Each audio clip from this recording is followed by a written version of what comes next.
Put this over here, hope okay, it is 6 o'clock. Okay, Gary, where are you at? Ah, there you are. Okay, yeah, it's 6 o'clock now, okay. All right, this meeting is now called to order of the Milpitas City Council, December 16, 2025, to order. While this meeting is being broadcast via Zoom, oral public comment may only be provided live at the City Council meeting in person.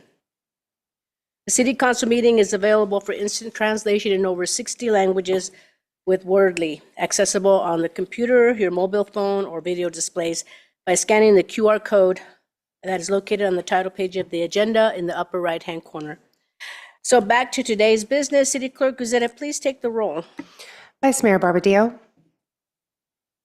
Here. Councilmember Chua. Here. Councilmember Lamb. Here. Councilmember Lien. Here. Mayor Montano. And I am here. So before we adjourn to closed session, Acting City Attorney Creech, please brief the public on the closed session items for today. Thank you, Mayor. You have 2 items for closed session. The first is public employee appointment and hiring pursuant to Government Code Section 54957B1, employee position as city manager. The second item is public employee appointment and hiring pursuant to Government Code Section 54957B1, employee position as city attorney. Okay, thank you very much.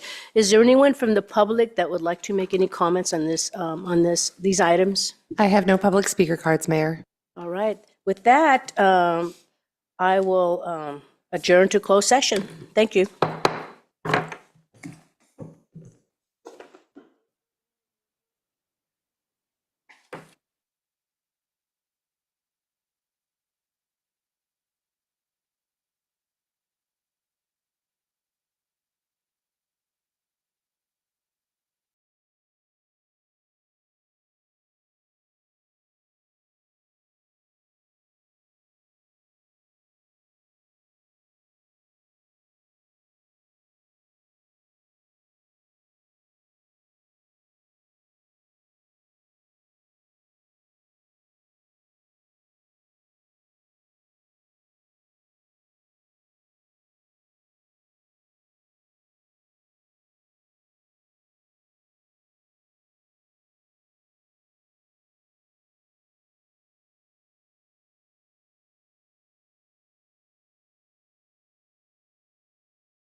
I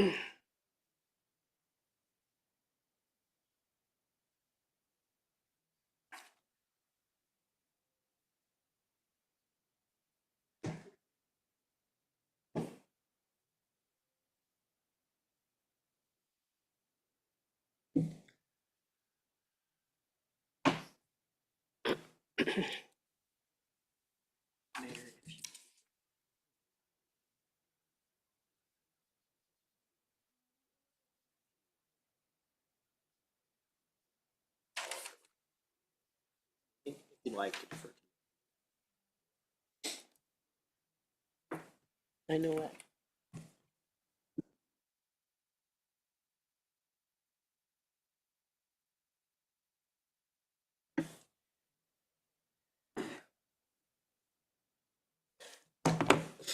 Okay, it is 7 p.m. So we will now a public employee we adjourned to closed session. Now we're coming back from closed session. So City Attorney, do you have anything to say about that?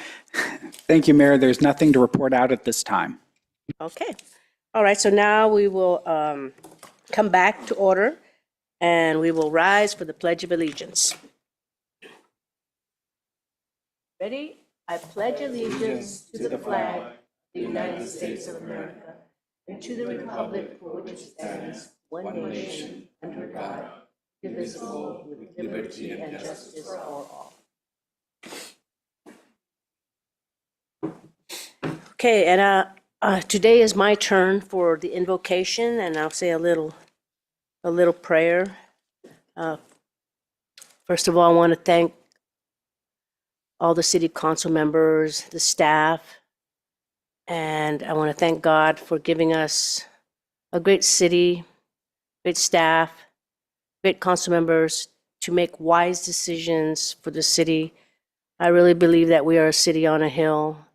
Milpitas is a special place from way back in ancient days when the Ohlone Indians, remember this city has like 5 rivers, 5 creeks, or I think it's 5 or 6 creeks. So that right there exudes life. And there was a lot of spirituality that happened in this city, and it still happens. We have the most temples in any city in this valley, and we have a lot of churches. So I really feel that this is a city on a hill, and I'm so glad and blessed that the good Lord has given us the wisdom and the courage to make the wise decisions to make this one of the best cities in Silicon Valley. So with that, amen.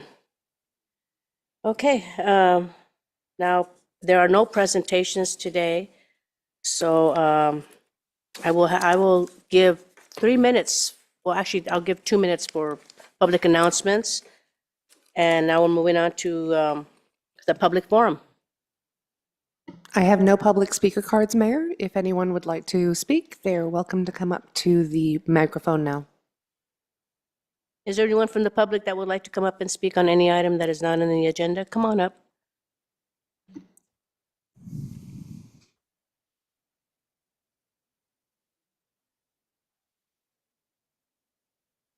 And I see that you came here last time on the cell issue, so we can Please feel have, free to come up to the microphone. we can also have our Assistant City Manager, Matt Kino, talk to you afterwards as well. Thank you, welcome. Okay, thank you. Good evening. Yeah, again, Juan Alisantosa. First, I want to say thank you for hosting the meeting last week. So we did attend the meeting. I really appreciate all the comments that you provided. However, unfortunately, I did notice that there's something missing. Just the lack of strong will to work together, collaborate. Instead, I think the tone of the meeting is like, well, this is the federal law, and there's nothing you can do about it. So I'm just wondering if, and again, you don't have to answer right now, if there's any follow-up and how can we make things better? Because, some of you spoke about, well, let's, work together, let's compromise and things like that, right? But, I just want to make sure it's not, it didn't turn into a lip service, we can do better. You know, I truly believe we can do better. But the last meeting didn't give me that impression. It's more like, well, here's the federal law. Here's the the slide looks like, and go away. So it's the reality. So thank you. Yeah. Next, we have Kaveri.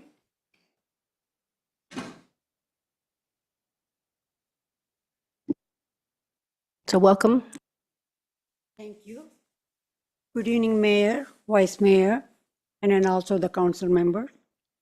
I'm here again regarding the small cell tower. What the meeting we had last week on the 9th didn't give us any result.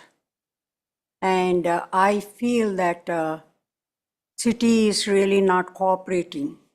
It's like keeping all the time saying it's the federal law, it's the state law, it's the FCC, and don't want to make any help to this thing, any compromise, anything about this, and which is very discouraging.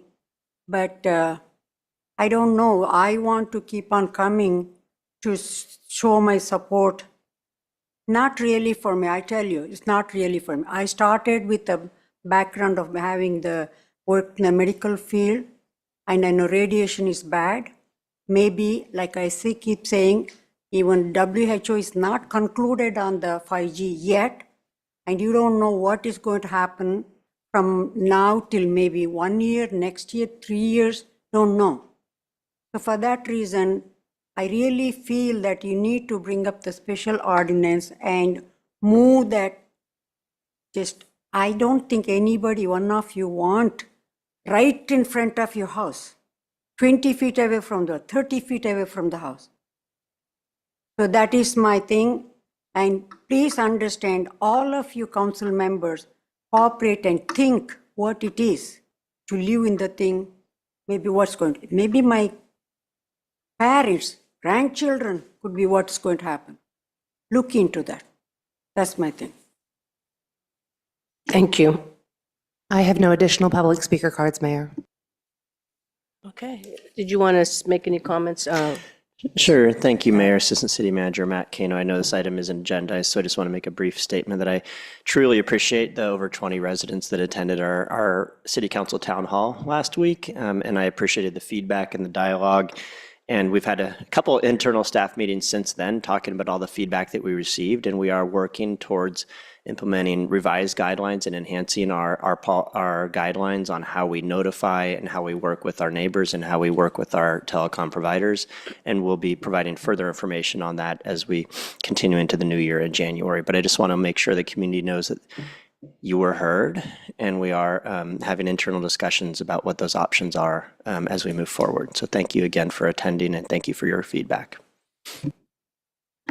Okay, thank you.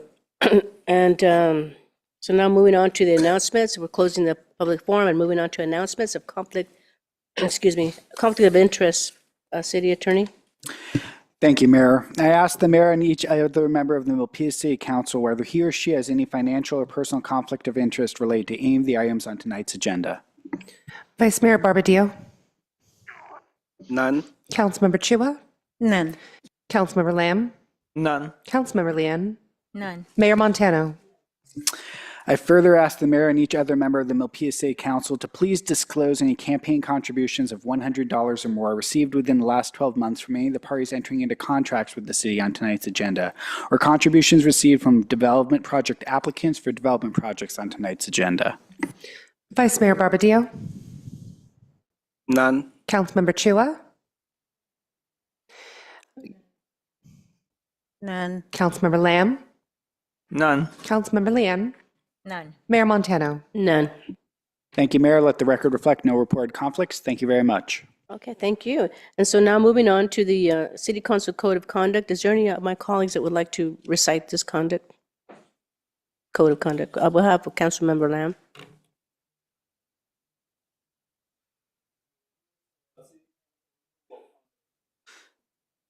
Be respectful and courteous. model severity, avoid surprises, praise publicly and criticize privately. Focus on the issue, not on the person. Use electronic device appropriately while on the council dais. Disclose conflicts of interest and affiliations relate to agenda items. Separate governing from campaigning. The council speak with one voice after making policy on issues. Respect the line between policy and administration. Council will hold one another accountable to comply with this code of conduct. Thank you very much, Councilmember Lamb. And so now, moving on to the approval of the agenda. Is there anyone that would like to make any changes to the agenda? If not, is there someone that would like to make a motion? And I see Councilmember, Sorry. One modification from the city manager. Thank you. Thank you for the reminder, Acting City Attorney. And so for item, we'd like to continue item C5 to the January 13th meeting. That's appointments for the Rent Review Board. Staff is still working on putting that board together. And so we hope to complete that by the January 13th agenda so that we can then finalize it at that time. okay, so defer that one to the next one, okay. Move to approve the agenda with the C5 being pulled out. Thank Okay. you. So we have, it has been motioned by Councilmember Chua and seconded by Vice Mayor Barbadillo. Let's call for the vote. Vice Mayor Barbadillo. Aye. Councilmember Chua. Aye. Councilmember Lamb. Aye. Councilmember Lien. Aye. Mayor Montano. Aye. Thank you. So now next we'll consider the consent calendar. Staff have any comments, changes? None, Mayor. Okay. And now I would like to proceed as agendized. So let's call for public comment first. I have no public speaker cards, Mayor. Okay, and seeing none, is there a motion and a second? Okay, we have Councilmember Lin, who made the motion. Is there a second? If not, I will go ahead and second it. Okay, so now let's call for the vote. Vice Mayor Barbadillo. Aye. Councilmember Chua. Aye. Councilmember Lamb. Aye. Councilmember Lien. Aye. Mayor Montano. And I am an aye. Okay, now we're moving on to public hearings and city attorney, assistant city attorney, assistant city manager. Thank you, Assistant City Manager Matt Kano. Thank you, Mayor. So the first item is going to be presented remotely by our Finance Director, Luis Cofresi-Howe. This is to adopt a resolution reviewing and accepting the annual development impact fee report for the Calaveras Boulevard widening traffic impact fee, the transit area specific plan impact fee, and the storm drainage improvement fee for fiscal year ending June 30th, 2025. And with that, I'll turn it over to our Finance Director for the presentation. Good evening, Mayor Montano, Vice Mayor Barbadillo, Council Members Chua, Lien, and Lamb. Excuse me, as you can hear, I'm still down with a cold, so forgive me for not being with you tonight. But of course, as always, through this presentation, any questions or concerns you have, please ask them, and I will be glad to address them. So first slide is we're going to be asking the council to adopt that resolution for these three mitigation fee funds for the fiscal year ended June 30th, 2025. Next slide, please. We're going to start with some background. The State of California Mitigation Act, also known as AB 1600, and the City Municipal Code allows the city to collect these mitigation fees to help manage the effects of new construction and development. We maintain three development fee funds: the Calaveras Boulevard Widening Traffic Impact Fee, the Transit Area Specific Plan or TASP Impact Fee, and the Storm Drain Fee.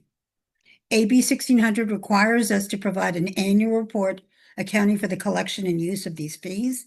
This is not discretionary. If we don't adopt this resolution, the city would be in violation of state law and could be required to refund these fees to the development to the developers that contributed those fees. So let's walk through each fund. Next slide, please.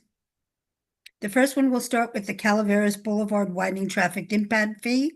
The Calaveras Boulevard Widening Traffic Impact Fee supports a transportation improvement project specific for the Calaveras Boulevard for that approximate 1 mile segment which spans Able Street to Milpitas Boulevard on Calaveras. And as you can see by the graphic, it demonstrates the 1 mile segment that would be under this project. So next slide, please. Right now, what you are looking at are the FY 2025-26 Calaveras Boulevard Widening Traffic Impact Fees that were established by this particular council last year. These are the fees that are currently in place. For fiscal year, and I will talk a little bit about fiscal year 2024 and 25, this Calaveras Fund had a beginning balance of $86,653. We collected $52,120 in fee revenue during the year and had 0 expenditures, bringing our ending balance as of June 30th, 2025 to $138,773. Next slide, please. This now represents our transit area specific plan, our TAPS impact fee. This is our largest development fund. Back in 2008, we adopted the transit area specific plan, which aimed to redesign a 437-acre area near the Great Mall to create new homes, offices, hotels, and shops near the BART station and VTA rail line. And you can see by the graphic, once again, those areas that are part of the TASP. The TAS impact fee is a development impact fee that builders pay for infrastructure improvements in the particular transit area. The fee depends on the size of the development project and helps cover the cost of upgrading infrastructure. In February 2023, we updated the PAS, expanding the plan area from 437 acres to about 510 acres. It is now called the Milpitas Metro Specific Plan. You've heard about that from Jay Lee, our planning person, quite a few times over this past year. Right now, what you're looking at this slide is the TASP impact fee as of June 30th, 2025. And this is a fee ongoing. To give you a little idea of the fund activity for this year, for fiscal year 2024-25, the TASP fund had a beginning balance of $49.6 million. We collected $7.8 million in fee revenue from developers and spent $930,348 on projects during the fiscal year, bringing our ending balance as of June 30th, 2025 to $56.4 million. Next slide, please. This is our last fee of the night. Once again, this is our area, and essentially it's the entire city. And this is the storm drain fee. These fees manage costs associated with our stormwater management systems, which protect the community from flooding during rain events. The city storm drain system is substantial. It is 112 miles of pipelines ranging from 12 to 36 inches in diameter, about 1,400 manholes, 3,500 storm drain inlets, and 13 pump stations. While we manage the underground infrastructure, Valley Water maintains most major waterways and downstream creeks. Following the adoption of the 2021 Storm Drain Master Plan in August 2022, we approved the Storm Drain Impact Fee Nexus Study in February 24, and these fees are the result that you see of the Nexus Study. That's the fee that you see before you at this slide number 8. That study incorporated future development areas, including the Milpitas Metro Specific Plan area and the Gateway Main Street Specific Plan area. And of course, these storm drain impact fees were resulting of that. For fiscal year 24-25, the Storm Drain Fund had a beginning balance of $1.8 million. We collected $284,035 in developer revenue and spent $500,000 on improvements, bringing our ending balance to $1.6 million. Next slide, please. This is a summary of the fund balances and activities during the year that I spoke about during each of the slides. So this summarizes them all once again. Our ending balance for Calaveras is $138,773. For TAPS is $56,449,000. 406,111. And then for storm drainage fee, $1.6 million effectively. Next slide, please. The annual reports are attached as exhibits 1 through 3 to this item. They contain all the detail that's required by state law, including the projects that we've worked on during the year, fee descriptions, amounts collected, interest earned, project descriptions, expenditures, and our plan to expend the available balances. And with that, this is our final slide. Staff recommends that council review and accept. Can you put that back up, please? Thank you.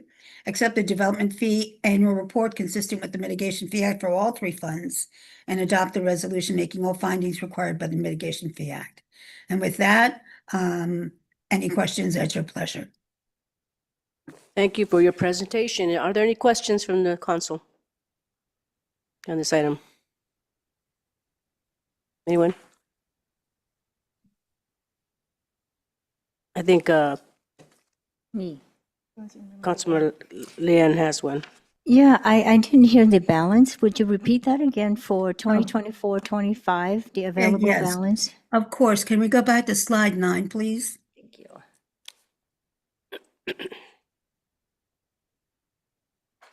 And while they're pulling up slide 9, it is to summarize the fund. It's all 3 separate funds. The Calaveras Boulevard widening impact fee has, that's slide 9, please.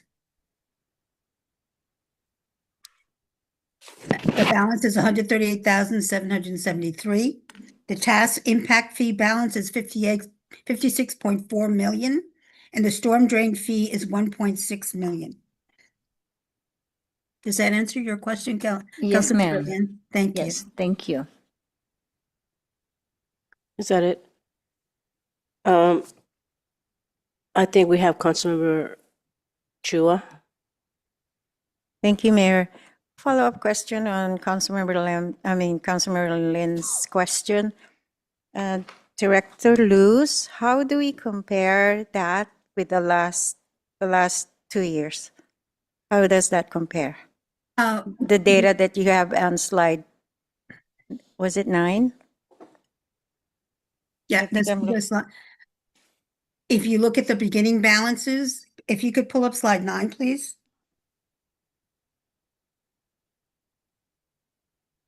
If whoever's doing yeah, thank you.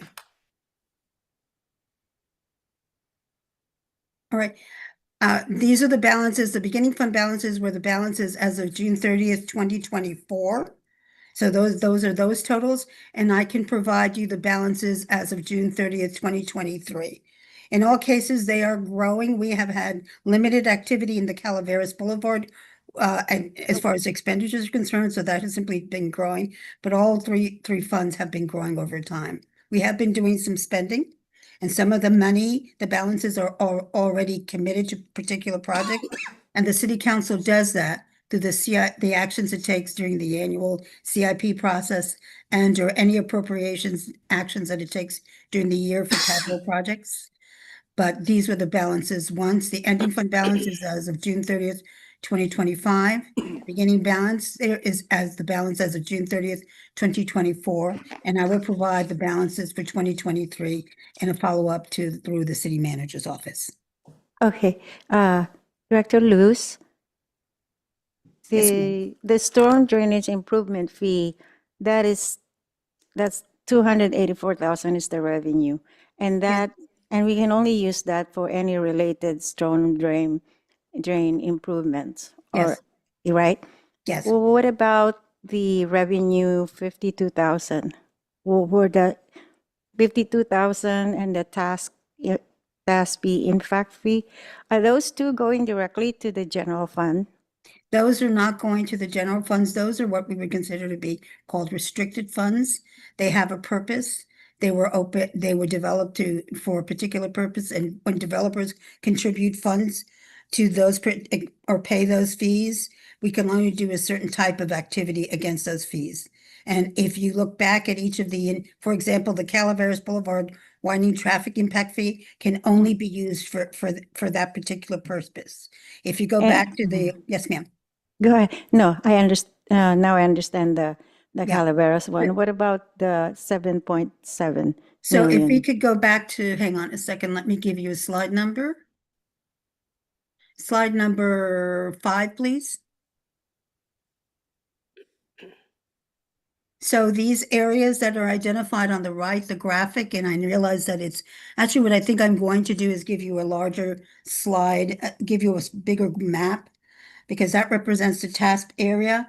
And effectively, that is for infrastructure improvements in that area. So that highlighted area is where those those dollars can be spent.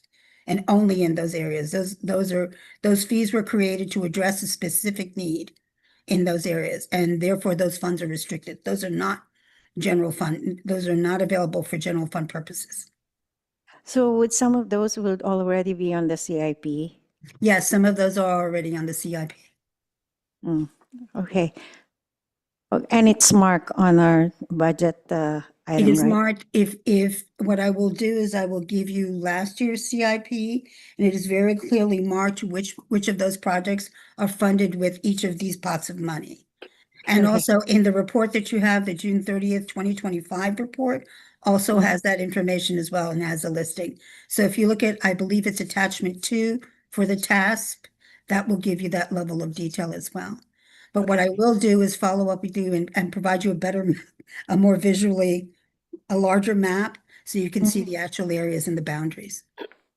Okay. So if just top of your, just something this, it doesn't have to be specific. Out of the 7.7, how many are projected to be spent? Or If we are could they go back all to, allocated? if we could go back to slide 9. I don't know off the top of my head, you're talking about the new money? I would actually like to give you a presentation of what we have allocated at 56.4, of the 56.4, and we can provide that information through the city Okay. manager's office. And think you answered my questions. Thank Yeah. you so much. And Thank that you, will Director also- Lewis. Okay, thank you. Thank you. Thank you, Mayor. Thank you, Councilmember Chua. I have a quick follow-up question on a piggyback on yours. The task was created in 2008, and I'm not a mathematician, but those numbers are really low for fees from 2008. And I know in 2023 it was increased to 510 acres, and there's been a lot of development.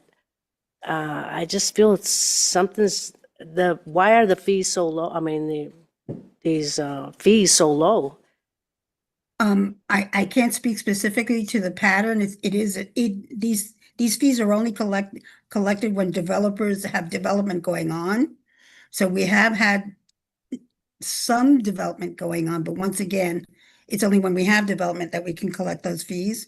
I can provide you a little bit of a look back on over the next few years, since 2008, on the patterns of the contributions and when they've come in. But in reality, they are attached to development activity, which of course is dependent on the market. And And then one more thing, so that money, those funds do not go in, those fees do not go into the general fund. They are in a separate pot.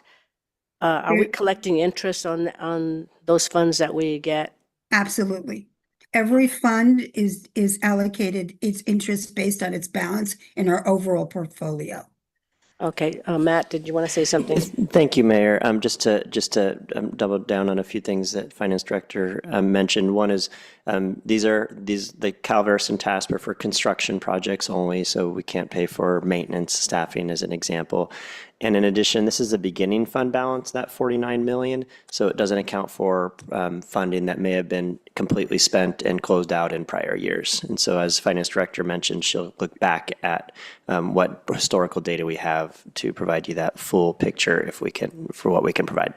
So And if I that's, may, if I could bring that to you and give that to you during the CIP process, so you would have an understanding of the pattern of spending. So that'll give you a total, because the city manager makes a good point that money has been spent already and is not in these balances. yeah, I could see the task, understand that the task impact fees where it's a living budget, you give it in because of maintenance and so forth, right? Am I correct? And then the Yeah. Calaveras Boulevard widening traffic impact fee, that nothing's happening there. It's just there. Because, you know, Caltrans is the one that that's in charge of that. Plus, we also have to have a matching funds to give to VTA to widen that. But that's been going on for years and years and years. When during Jose Estevez's years, I remember that Calaveras Boulevard widening impact fees were. So that's why I'm questioning why the numbers are so low. But maybe one of these mathematicians here can figure it out.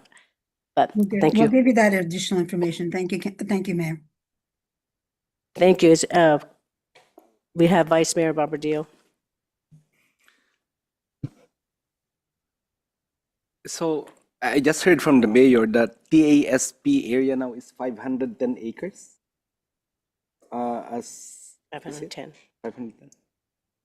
I will ask our finance director to verify or planning director to kind of re-verify, but that sounds correct. Because on the report it's 437, so there's an increase. Let me follow up with you in a moment. If you could look at that slide, please, slide 5. We've expanded it from 437 acres to about 510 acres now. So originally back in 2008, it was the 437 acres, but in 2023, it was updated and renamed to the Milpitas Metro Specific Plan area. So it is now 510 acres. All right, here's my question. It's a little bit off, but I'll try to circle it back on the presentation. So since 2008, there's been 73 acres added to the TASP. And I'm interested in which part, if we have the information or we come back with the information, which part of the addition of acreage was from a conversion of a commercial to residential. Once we have that information, what I want to find out, again for probably policy consideration, is what was lost on those percentage with regards to property tax as compared to what was generated on those projects in impact fees. The reason why I want to ask that is it's been a question for me for a while. Because once we convert an area from commercial to residential, right, then we lose not only the capacity of revenue on those commercial or industrial and limit ourselves to the proverbial 1% property tax. So I want to see a correlation with regards to the collected impact fees and what they have served. If you look at the presentation in 2025, where we have a footbridge for the Delano Park, we have a administration fees, and 4 or 5 projects that was dedicated for impact fees that we're spending from the impact fees. So what is the correlation to what we have lost in commercial or industrial revenue as to what we had collected in impact fees and what we are generating on a property tax on those acreage that we converted from commercial to residential? In doing so, I want to compare. Have we lost anything from converting this to residential and just collecting property tax? Or is it compensatory to what we have been collecting in impact fees and what we are now generating on the 1% or the percentage of property tax as compared to what we have lost on those acreage? Vice Mayor, if I may, Councilmember, thank you for go ahead. I don't know who's speaking. Mayor, if I may, just from a legal part, impact fees are designed to offset the cost of necessary public improvements needed by new development, regardless of the type of development.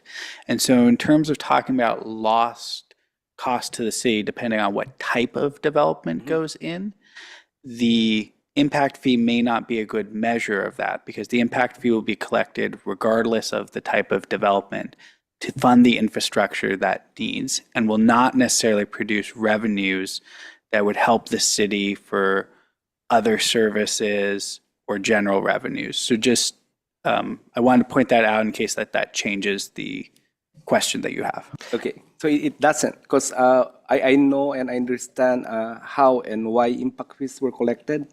I just want to see the aggregate of what it could have been if this particular portion of TASP is kept commercial than converting it to residential. And now that there were convention, there's at least a percentage of those 73 acres from 2008 that was converted into residential. So now we want to find out what we are gaining on the limited percentage of the property tax. And I think the way we see that is we see how much impact fees we collect, how much was lost in revenues with regards to commercial, industrial revenue, and then compare that to what we're generating as a property tax now. So yes, I mentioned impact fee just for the purpose of aggregating and comparing what we had before the conversion and what we had after the conversion of the certain percentage to residential, where, again, without repeating myself, we are only realizing percentage of a property tax. So, Councilmember, if I may restate your question to make sure that I understand. In looking at the expansion that happened just for the 73 acres from February 7th, 2023 to now, which would only be roughly a year, we would be looking at that geocached area. We would be looking at those 73 acres to see what the differences were in property versus development fees. That's a very short time frame. We would need our consultants to help us look at that, and we can certainly provide them with that question. And we will do so, and we'll bring that back to the council, to the city manager's office. Thank you. Somebody else. The thing is, I just want to add on to the conversation a little bit, is one of the things I want to look back on and talk to Planning Director Jay Lee is when we adopted and when City Council adopted the update to the TASP on February 7th, 2023, what kind of analysis was done at the time to indicate what some changes in property tax values could be based on the changes in expansion that were made. And then, so we'll definitely look back on that right away and get some information to council on what analysis, if any, was done on that and what projections were made. Then I think I'll need to huddle with the team to talk about the level of effort that it would take to kind of look today, like what have the impacts of that been? And it may be too soon because these developments haven't occurred yet. And so, if okay with council, we'll do some preliminary work on what I said. We'll kind of look back at talk to the team about what analysis was done at the time, and give council an update on what we think it could take to get a further answer to that question. But I think I hear what you're saying there. Right, and hopefully when we have that answer, preliminary or final, we incorporate that on our policy in converting the remainder of commercial and industrial into residential development. A consideration of that information that we will hopefully have in the future. Then we are more responsible on residential building. And I just want to add one more thing. Early in the new year, we are doing a comprehensive analysis of our fees in the TASP area. And early in the new year, we'll be back in front of council with a report on the update of the fees in the TASP area as well. So I just want to give council a reminder of that. So there'll be a discussion on TASP fees early in 2026. Thank you, man. We hope to hear from staff on that soon. Thank you. Did I open up the public hearing? We have not yet opened the public hearing, Opening Mayor. up the public hearing. Anyone have any comments? I have no public speaker cards, Mayor. Okay, so I don't see any, so we'll continue back with our discussion from the colleagues.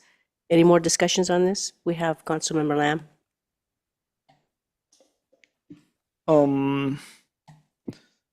Finance Director Luz, I have question regarding on the impact fee table. This is slide 9. Yes.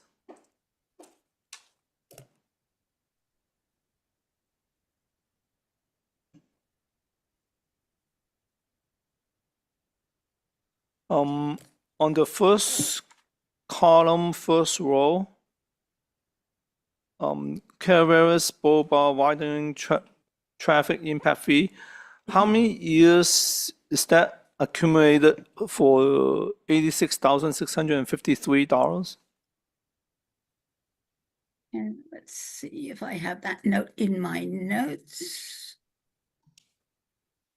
And I just wanted to remind myself and us, this is not how much we've collected since the beginning. This is just how much is currently in our fund that we haven't spent yet. Yeah, unfortunately, council member, I do not have the starting date of that particular fund. I will get that I'm information. trying to understand what Luz, that can is. you can you clarify, these numbers are not what we've collected since inception for these No, funds? These this numbers is are not. just current balance, right? These are this reflects the report that's required by the state. So this is not an inception to date balances. That beginning fund balance is as of June 30th, 2024. So I would have to, I don't have off the top of my head, and I don't believe anybody else in the audience does, unless Well, I guess my question is, I'm not sure why the beginning balance, the fund balance is only $86,653, and then each year we collected about $52,000. So that means previous years we collected much less than that. As a reminder, once again, this is not inception to date. So you're looking at a point in time. You're looking at 2 points in time. The beginning fund balance is a point in time of the balance at June 30th, 2025. The ending fund balance is a point in time view at the balance as of June 30th, 2025. So the first one is 2024. The second one is 2025, and I'll make sure that that's clear. But what I can do, and I committed to do, is to providing the amounts from inception to date on each of these 3 fees, along with when they first started being collected. And I just wanted to add, back in 2021, we contributed $5 million to the initial analysis of the Calaveras project as an example. I know $1.5 million of that came from the Calaveras traffic impact fee, and $3.5 million of that came from the TASP, and that was back in 2021. So though that $5 million for that project, that's all been spent already, and so that's not in these fund balances here. And so I think a historical perspective on the funds collected on these would be helpful for this conversation for the future. I see. Now I understand. So it sounds like the beginning fund balance means from 2024 June to 2025 June. Yes. That's the balance. No, Councilmember, it actually just reflects how much money was in the account on June 2024. It's a single moment in time. Oh. June 30th, 2024, to be specific. Oh, I see. So only. So wouldn't it reflect expenditures prior to that date? And it wouldn't reflect revenues and expenditures after that date. Those later numbers provide you that information. So what you had was additional revenues of $52,000 and no expenditures over the last year. That's what the report's telling you. Okay. Thank you for clarifying that. Thank you. Yeah, I too was a little bit confused because I said, wow, is that all we have in there from all those years? That's why. But I'm glad I asked Matt. I said, is that in thousands or is that in millions? 100. He said thousands. We can And provide you a historical perspective, council members. And then, then he said, and then he reminded me that, VTA. So right now, VTA, well, not right now, but I don't know if they're still going through it, but they did a study to widen, because we have to give them matching funds. And that part of that matching funds goes to VTA to do a study for the widening of Calaveras. Anyway, just wanted to clarify. See, that makes sense now. Right, right. Thanks, Matt, for Yeah, clarifying. yeah, thank you, staff. Yeah. We have Councilmember Chua. Thank you, Mayor. Director Luz, maybe next time if you will break it down by year Yes, and break down the expenditure based on the projects, especially on the impact fee, beginning and ending balance and the revenue for that year and the expenditure by year. And Councilmember, you can actually get that information in the written report. It's in the attachments. For presentation Right, purposes. no, right. I just wanted to clarify that information is currently available, but I hear your point that it wasn't in the presentation. So the residents can see that too. Just include it in your presentation, Director Luz. I think that would make it easier for everybody, including myself. thank you. Well, yeah, I'd like to see the Thank you. the years, because Yeah. that's not, in this And report, also the the projects years completed or ongoing, whatever the status is. from 2008. And and that also coincides with Vice Mayor's feedback on, and that's all my comments. Thank you so much. This helps a lot. Thank you. Thank you, Mayor. Anyone else have any more comments? We have Councilmember Lamb. Oh, okay. All right, is there a motion, second?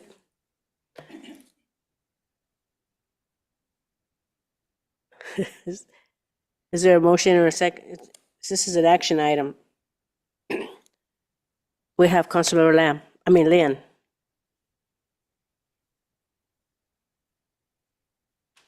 Yes, I said motion to approve the, or adopt Okay, financial. those are moved by Councilmember Lynn. Is there a second? I'll go ahead and second it. All right, so let's call for the vote. Vice Mayor Barbadillo. I Councilmember Chua. Aye. Councilmember Lamb. Aye. Councilmember Leanne. Aye. Mayor Montano. Aye.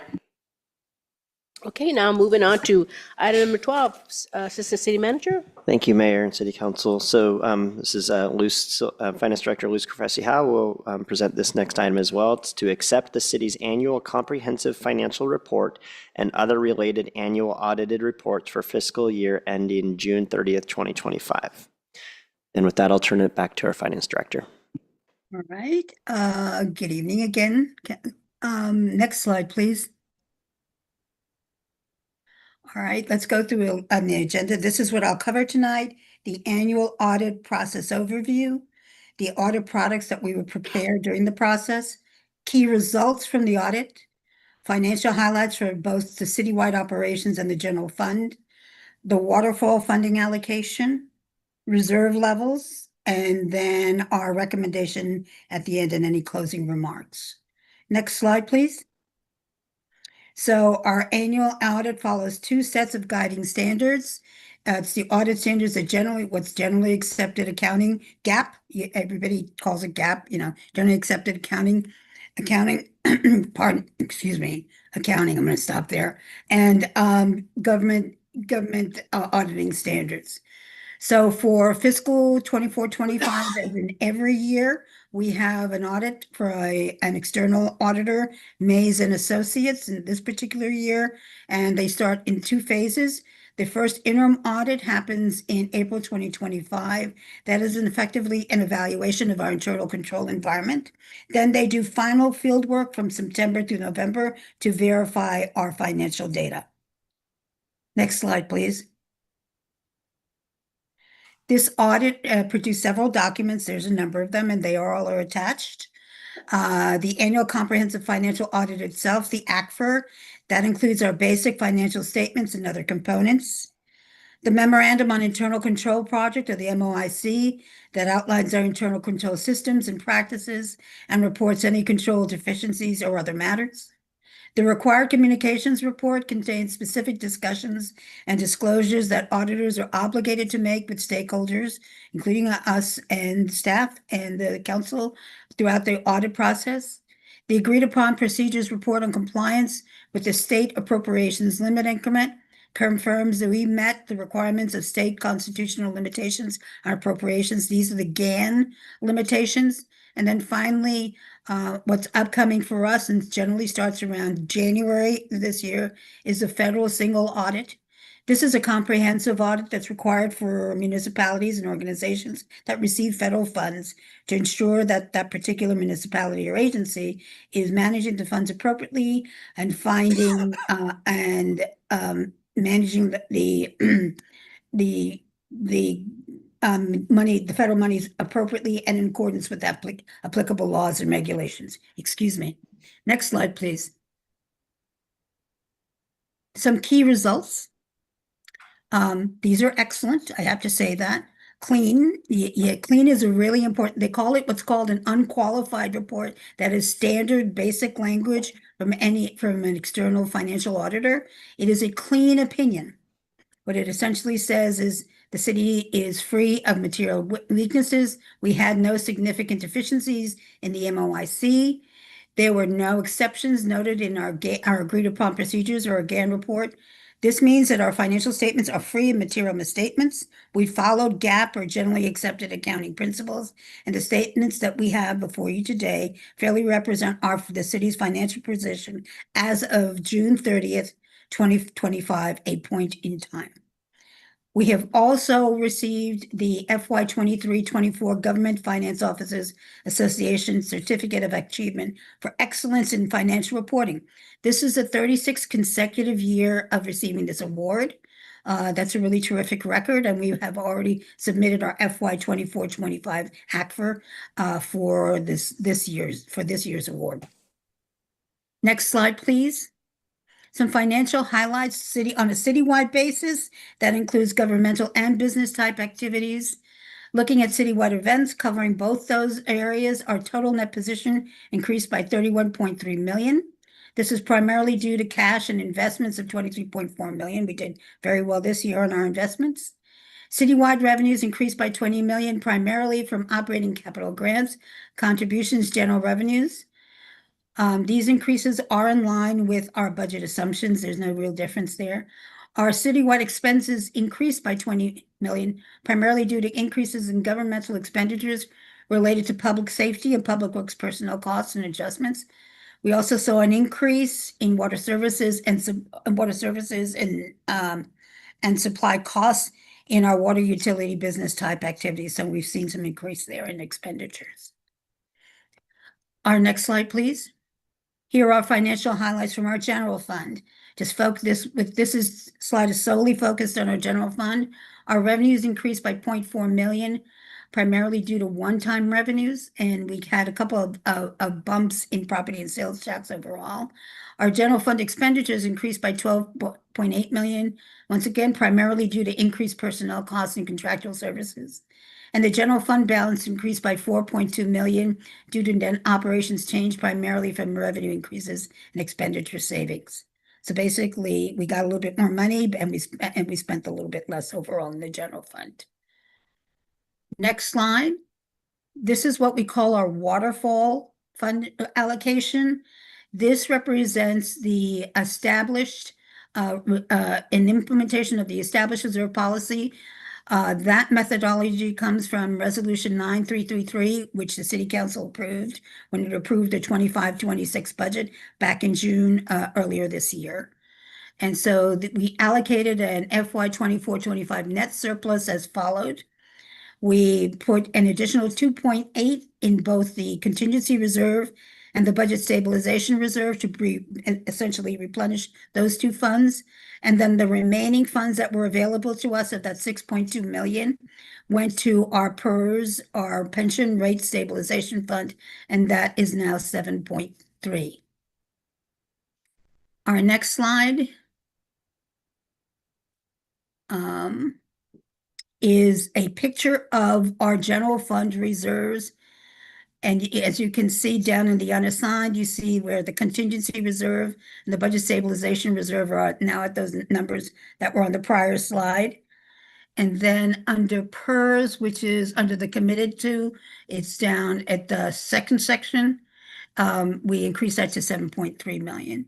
So this follows absolutely all the policy required reserves are fully funded. Each of these with the budget stabilization reserve and the contingency reserve, both at 2 months operating, we effectively are at twice what the GFO recommends. This is our committed reserve, we still have reserves for facilities, technology, and turf replacement. We have 7.5 million in assigned reserves for uninsured claims and encumbrances, 5.2 million in non-spendable reserves. So effectively, this is the picture of our reserves for the general fund only. We do have reserves in our enterprise funds as well, but this is where we've had our focus for the last umpteen years. Next slide, please. All of these documents are available or will be available in the City Finance Department webpage. And then, of course, as we spoke, we'll complete the single audits. We will start that audit in January 2026, and we will complete it in time to meet the March 31st, 2026 reporting date. Next slide, please. With that, the recommendation is before you to accept the City of Milpitas Annual Comprehensive Financial Report and other related annual audited reports for the fiscal year ended June 30th, 2025. And with that, I'm at your pleasure. Any questions? Okay, thank you very much for your presentation. Is there anyone from the public that would like to make any comments on the presentation? I have no public speaker cards, Mayor. Okay, great. Closing the any public comments and moving on to council members. Do you have any comments? We have, was it Councilmember Lamb?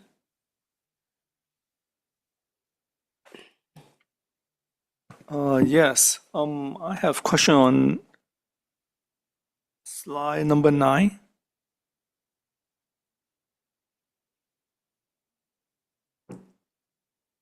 If you could pull up slide 9, please.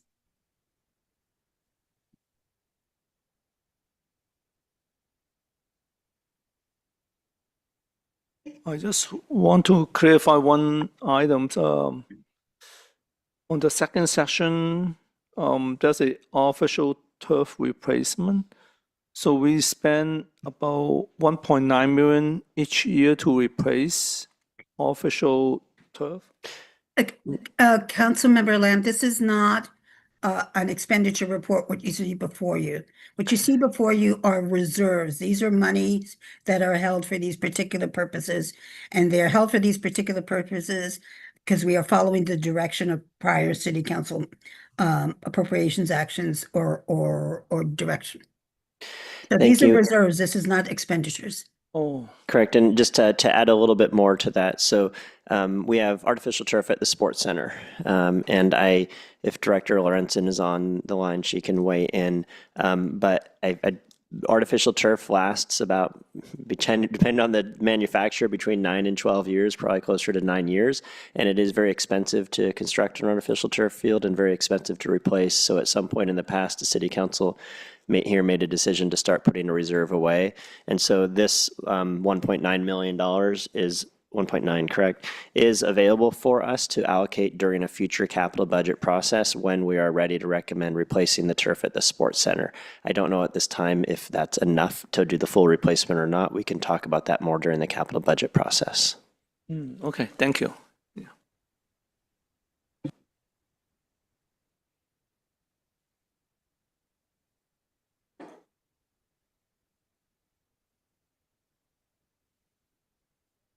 Yeah, And that's it. Councilmember Lin? Well, this is just a comment. When I was reading the second paragraph, and I asked Luz, and this was a little fun that I would like to share. When I read, it says both water and sewer utilities maintain healthy operating margins. And then the next sentence, it says the independent audit resulted in an unqualified.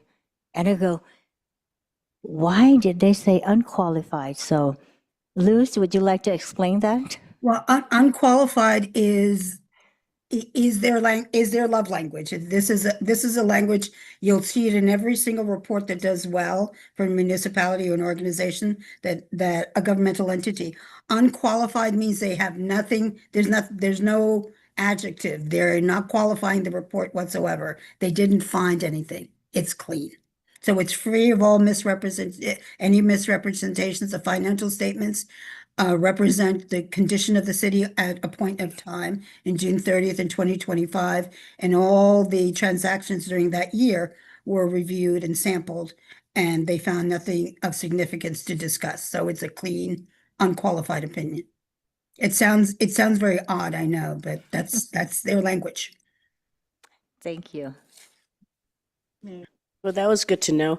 Thank you for that. We have Councilmember Chua.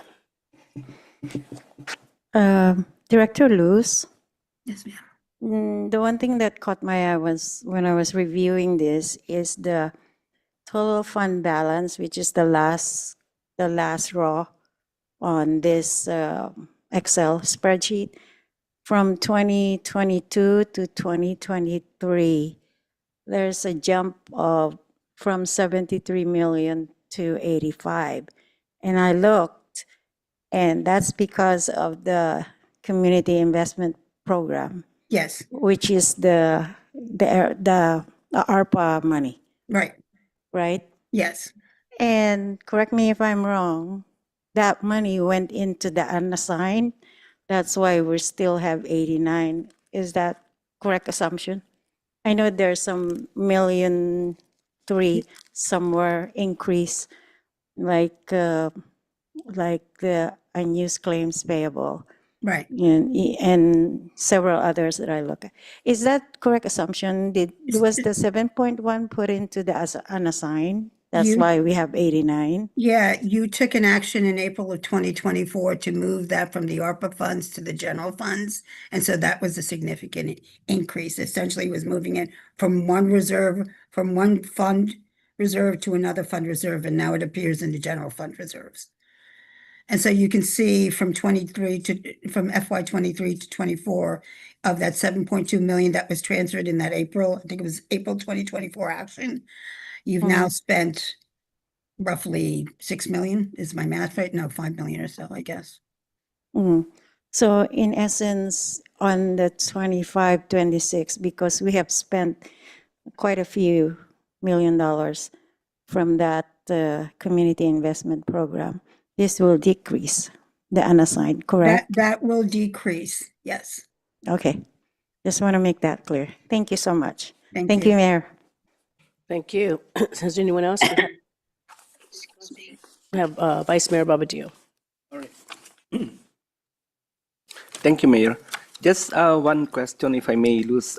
With regards to the general fund reserves, currently, what is the percentage of that to our budget? Are we within an ideal reserve balance? And if we are, how many months of operating expense would that balance reflect?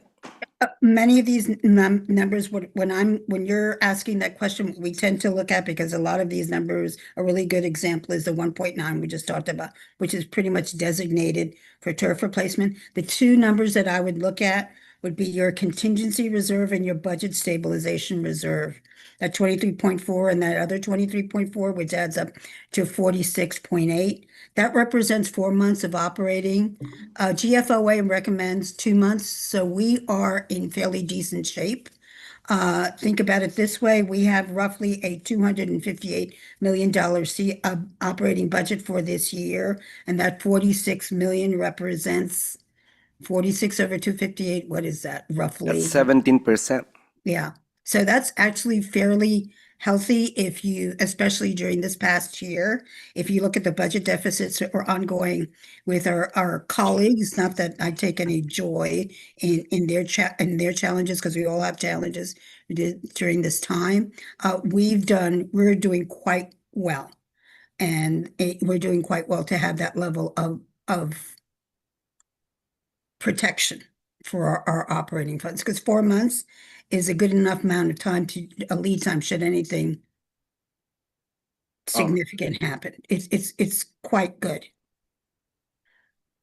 Well, it's 17 to 30% is the ideal, and that's 17 to 30 is about 2 to 4 months of operating expense. If we are at 17, we're We're at- barely making the 2 months, right? We're at 4 months. Okay, at Of the general 17%. fund. We're looking at general fund, not the enterprise fund. That 258 represents everything. Our general fund is, I think, 130, 140 something. So if you think about it that way, I think our general fund is about 140 something. And so you look about 46, that's a third. So that's quite good. Once again, when I talk about the operating budget, I tend to talk about the entire citywide budget. But if you're just looking at general fund reserves for general fund purposes, our budget was, I believe, 146. Forgive me for not knowing the number right off the top of my head, but I know it's around 146 and 148. So if you're looking at 46.8 over that, you've got roughly 30% protection. That's pretty good.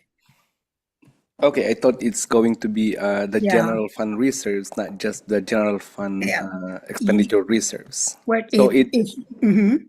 Yeah. So, but yeah, we seem healthy if it's just on the fund, the general fund reserves for expenditures. Yeah. But totally, is that how it works? Each of the enterprise funds, the water and the sewer funds has its own reserves. Once again, in city action, what you're looking at here is simply the general fund. Without classification, it's for general fund reserves for expenditure or not, right? We were looking at the total, and our total is about 258 million. Total is 258 million, but that does include, once again, the water and the sewer funds, who are by definition, because they are enterprise funds, must function as solely as businesses and so must stay in balance without any assistance. So their revenues must equal their expenditures and they must keep certain amounts of reserves. So this picture that you're looking at here represents your general fund reserves, and the budget was about, and I don't have my budget book at home with me, which is embarrassing, but I didn't expect to be home today. But it's about 146, so roughly 30%, and it can give you those exact figures as well. Okay, But this is quite healthy. All right, 30% is, I agree, it's healthy. All right, thank you, It is thank you, healthy. Liz. Thank you. Okay, thank you, Vice Mayor. Anyone else? I have a couple of questions, just some clarification. Where are the salaries, since this is a general fund reserves, where are the salaries? What categories that? Yes, salaries are a part of expenditures, and that's ongoing. The reserves are a point in time. These are monies that are set Oh, aside. so it's not in here? No, okay. it would not be in here. Okay.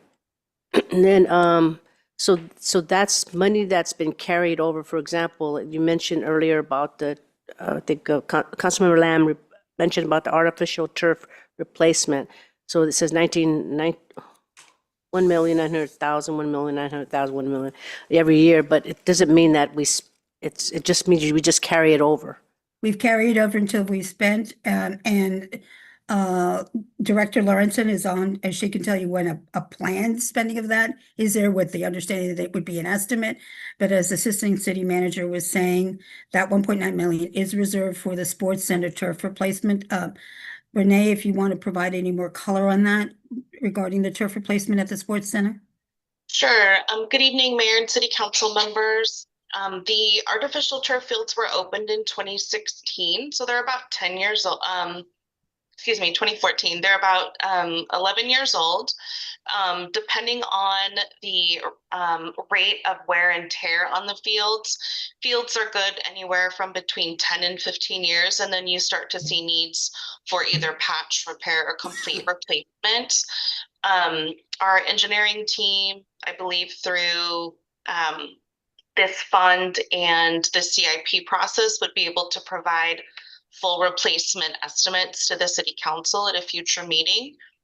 But usually at about 15 years, you would see the need for replacement. So this fund was started when the fields were opened to prepare the city for replacement and not be in a position where they're trying to find money when they need to replace a very highly used amenity in the city.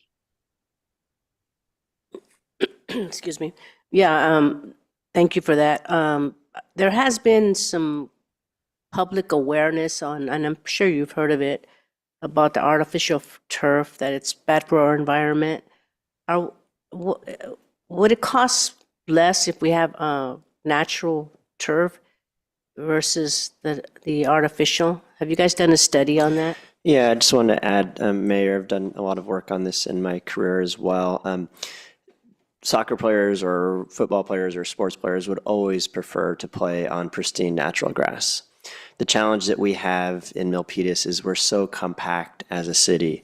We don't, and we have such high use, and our community loves sports so much that we aren't able to rotate fields. If we had a complex of 5 or 6 fields in one spot, we could have half of them rested for 6 months while they grow and become more pristine, and the other half being used, and we can rotate. Since we don't have that option, the only way we can maintain our primary sports center with as playable fields is with artificial turf. If it was natural grass, we wouldn't be able to keep it up in the state it would be, and also offer the level of play and the hours for the community. There's always a mix in every community of natural grass versus artificial turf, and but that's why we're not able to. If we had a much larger sports complex, I think we could have an option for natural grass. Okay, thank you for that. The other question is that I have a question on is that I'm curious about property held for resale. What property are you talking about? This is actually the properties that are from the redevelopment agency, and they're on Main Street, I believe, because I asked about these as well. These are properties that are being held on Main Street, and we're just holding them. This is actually, we report them here because we're required to report them here. But it's an asset that we have. It came to us through the redevelopment agency. It's a property on Main Street, and that's what they are. Okay, all right. I think I have one more, and that's the community investment programs. Yes, ma'am. 1,978,001. What do you mean by that, by community investment? These are the monies that you've been discussing with the city manager on how to use. You've been looking at a balance of 588,000, I believe. Assistant City Manager, do you want to talk a little bit about that? Sure, thank you. I think it was a few months back, we released an information memorandum regarding how much money was left on each project in the fund and the status. And so we'll take a look at that and maybe reissue that update on everybody on where we're at regarding the fund balances and the status of every project. In addition, the item later on the agenda, there is a portion of these dollars that are unassigned that the city council did assign, actually funded some projects at the last city council meeting and may decide to fund some additional projects at this city council meeting tonight. But we'll reissue that informational memorandum.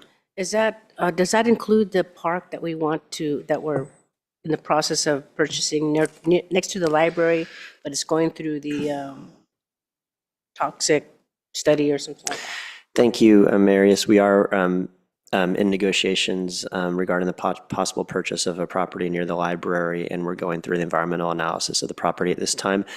No, that does not, this fund source is not part of that. There's a specific park fund that we're looking at for park fees that is separate from this sheet. Okay, all right. All right, thank you. We have a Councilmember Chua. Thank you, Mayor. One last question to Director Luz. Director Luz, I know each budget cycle,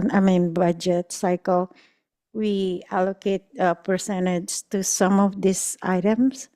Can you asterisk out for future? Can you asterisk out the items that comes out of the general fund that is formula based, meaning we have some like percentage of what percentage of the general fund goes to any of these. Can we identify those? Not right now, but maybe I- in mid-year. I think if we go to, can you go to the prior slide, please? Because I missed that. You Yeah. probably have it already. It is here, this is the, and we can provide this to you in more detail. As you can see, the percentages are in here, but we can provide you that in detail as well. So effectively, these percentages here, but it's after these particular numbers, these part 1, 2, and 3. And we can just spell it out here in more specifics. And so we will do that, and we'll do that for this year as well. So we're So looking, part 4, we're looking at part 4 with the percentage at the end. Is that it's what we're talking about? It's, if you start from the top, where you start with the 6.2, and this was the recommended allocation for the policy that you all adopted when you adopted the 25-26 budget. And so the general contingency reserve received 2 months of of general fund operating expense. And then the budget stabilization reserve also receives 2 months of general fund operating expense. And then the PERS stabilization gets the remainder, and there is a percentage. And I can provide that level of detail both on an update to this slide and in the future. And then, of course, you see part 3, artificial turf replacements. This is called a waterfall because the water starts from here, the 6.2. And as we peel off amounts of money per the city approved and the council policies they adopt annually as part of the operating budget process, this is the way that it waterfalls. If we had more money than, and we did have more money, I think last year we had, or the year before, we had 8.2, it went further down this waterfall, so it went down to artificial turf. And if we go further down, it'll go down into these part 4 percentages and part 5, and part, there's actually another part here that's not here because we're not going to get there. But effectively, this reflects what's in the budget book, but we can provide it in more detail here for presentation purposes. Yeah, that would be interesting to see and to look at each percentage depending on how the economy is doing. Right. Yeah, I will look in. Yeah, I'll sit down with you on that one to get clarity for myself. Yeah. Thank you so much. Thank you, Mayor. Thank you, Director Lewis. Thank you. Thank you. So you want to turn your mic off?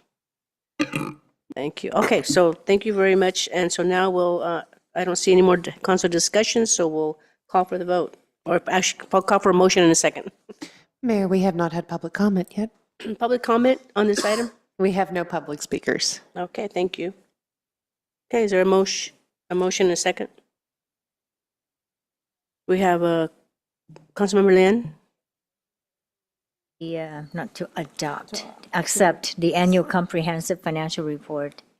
Okay, so that was moved by Councilmember Lin. Is there a second? Second. And then seconded by Vice Mayor Barbadillo. Let's call for the vote. Vice Mayor Barbadillo. Aye. Councilmember Chua. Aye. Councilmember Lam. Aye. Councilmember Lian. Aye. Mayor Montano. Aye. Thank you. And so now item 13, City Manager. Thank you, Matt Kano, Assistant City Manager, and thank you, Mayor and Council. Item 13 is to adopt a resolution approving the fiscal year 2025-2026 user and regulatory fee schedule. And this, again, is presented by Finance Director Luz Kofresi Howe. Good evening again. All right, next slide, please. So an agenda again, we'll cover 3 areas. We'll cover background and approach.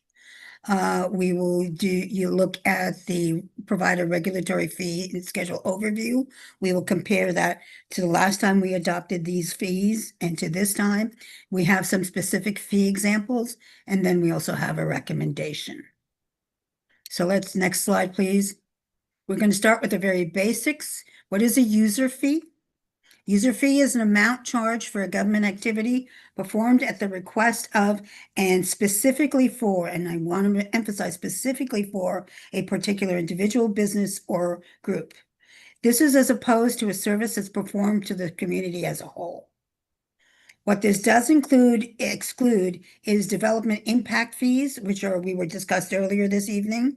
And our first item, item 11, and then utility rates. Both of those fees, the development impact fees and the utility rates, are modified on a different schedule, and they'll come back to you at an appropriate time.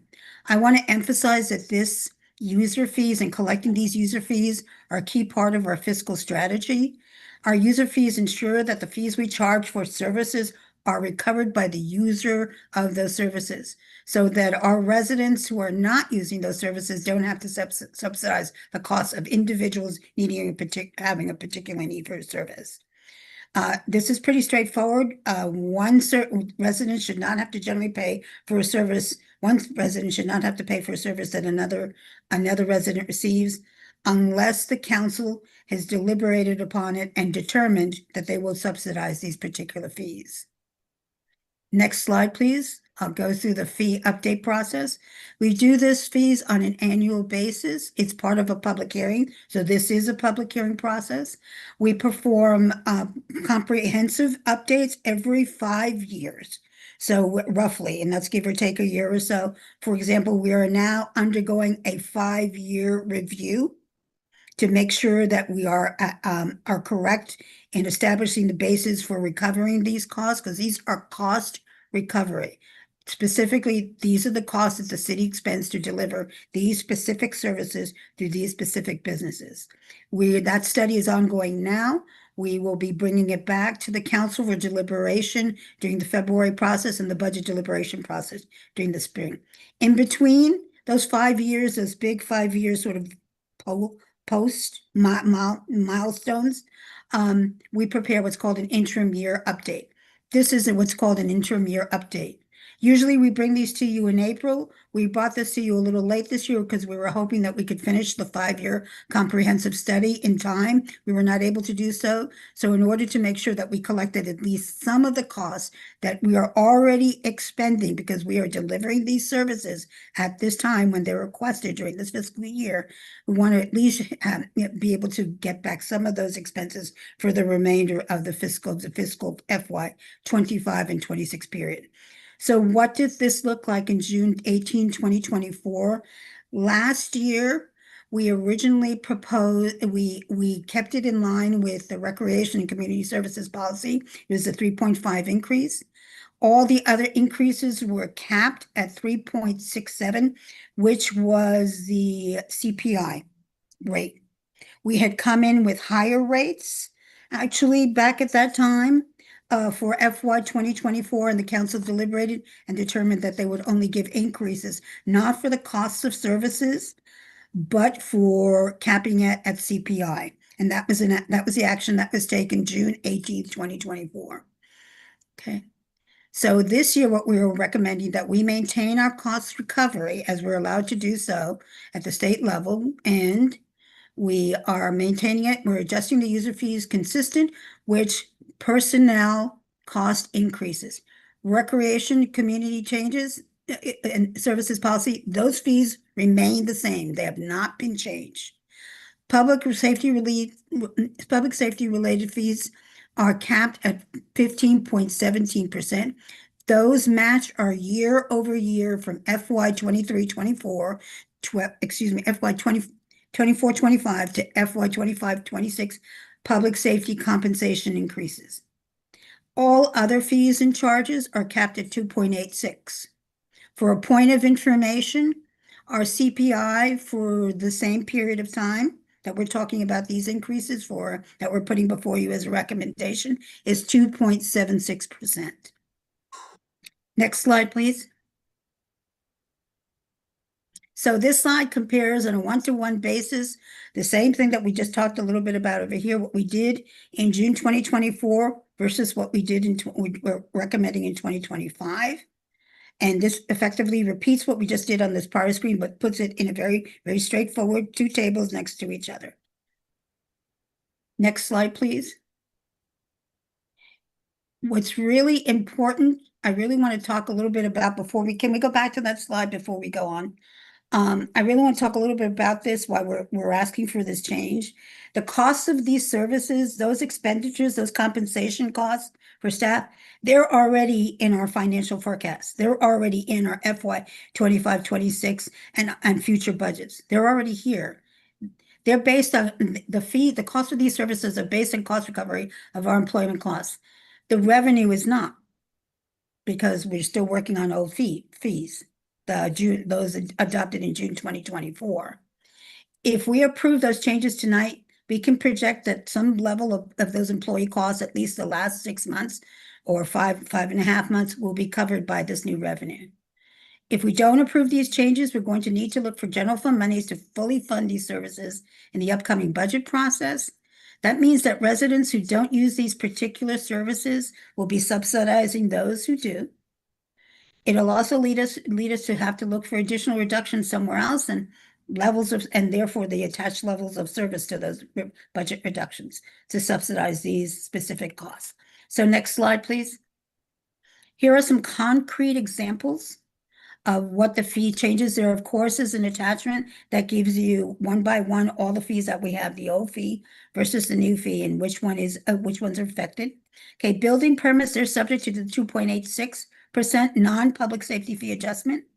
So you see there that a business occupancy, a 10,000 square foot tenant improvement for a B business occupancy, we see the total plan review and inspection fees increase from 25,000 to 26,179, an increase of about $728.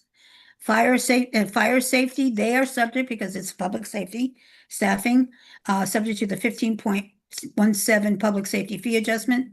So plan review and inspection base fees for a sprinkler system on a building of up to 2,000 square feet would increase from $930 to $1,071. That's an increase of $141. An alarm system on a building up to 5,000 square feet would increase from $1,281 to $1,475, an increase of $194. Planning permits, they're subject once again to the 2.86 non-public safety fee adjustment.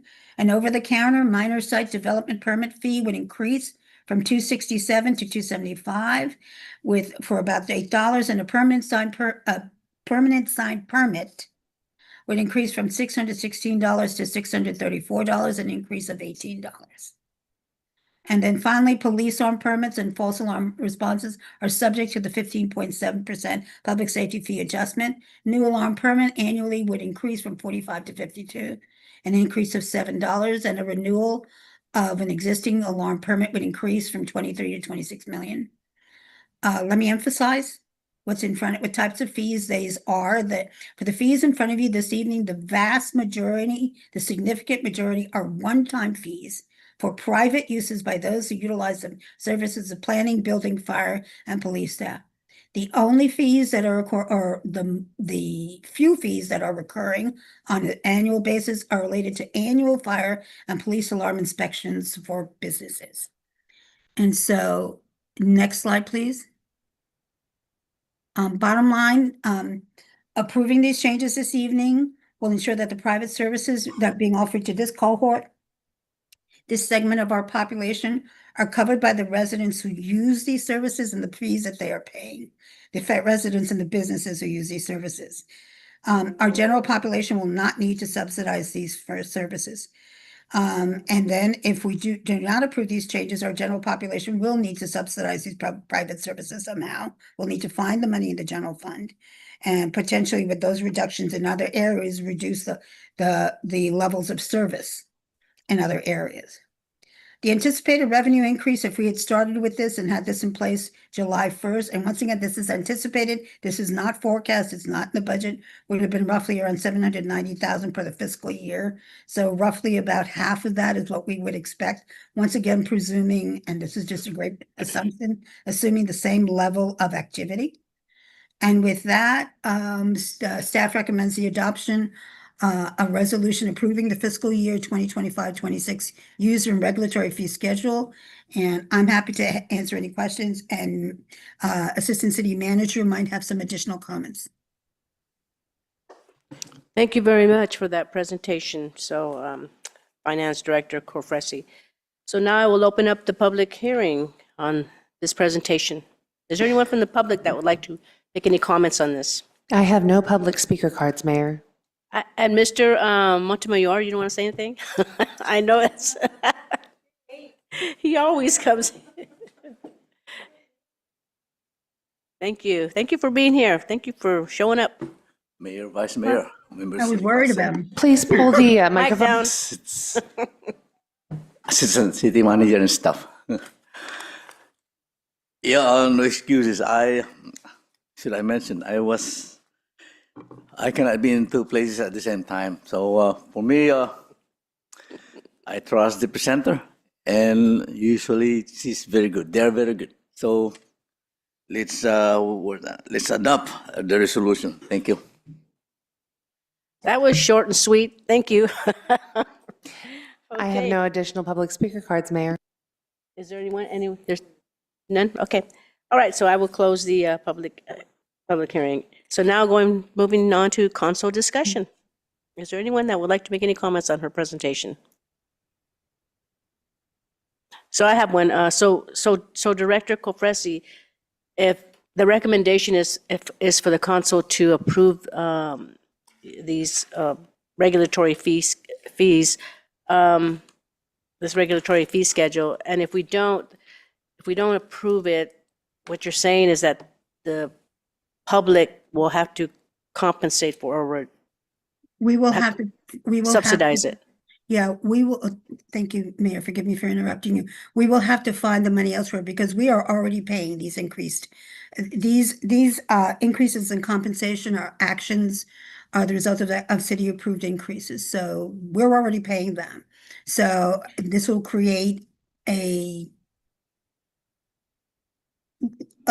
hole in our budget, to be blunt, if we're having a significant amount of these activities and these requests. And because we'll still have to pay that compensation, but we won't have the revenues that we are allowed to recover per state law and per our municipal code. And I did notice that the Parks and Recreation, the fees stay the same, right? They don't are change. unchanged. Okay, Those that's- are, yeah. Those are glad. part of the overall comprehensive fee study that we're going through now. And so Director Lawrenson has obviously been part of that, as well as many other directors. I also want to state that many here, if you have specific questions on any particular fees, many directors here are here online and stand ready to answer them. Yeah, I see these as user fees, and I really am glad that the Parks and Recreation fees are staying the same. So I'm going back to my colleagues to see if you have any comments. William, did you have a comment? Yeah, I have a question. What was the reason behind the public safety increase by 15.17%? The compensation changes this is year-over-year compensation.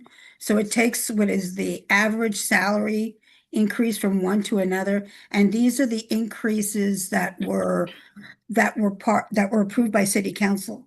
So year over year, their increase was roughly from an average of 337,300 per FTE. Please remember, this is an average for public safety employees, to $388,000 was 15.17%. The math is very straightforward. It's the average compensation as for 24-25 to the average compensation for 25-26.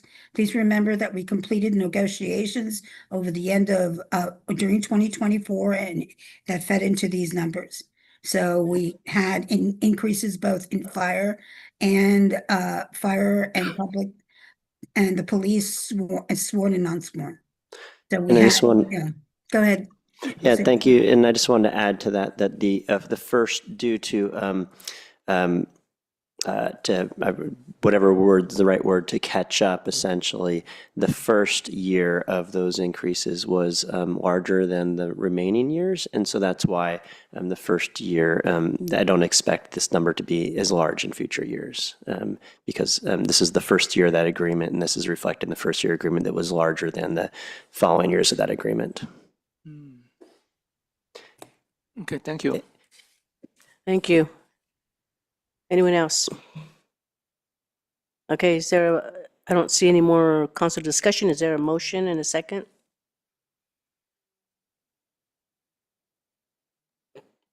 Councilmember Lin?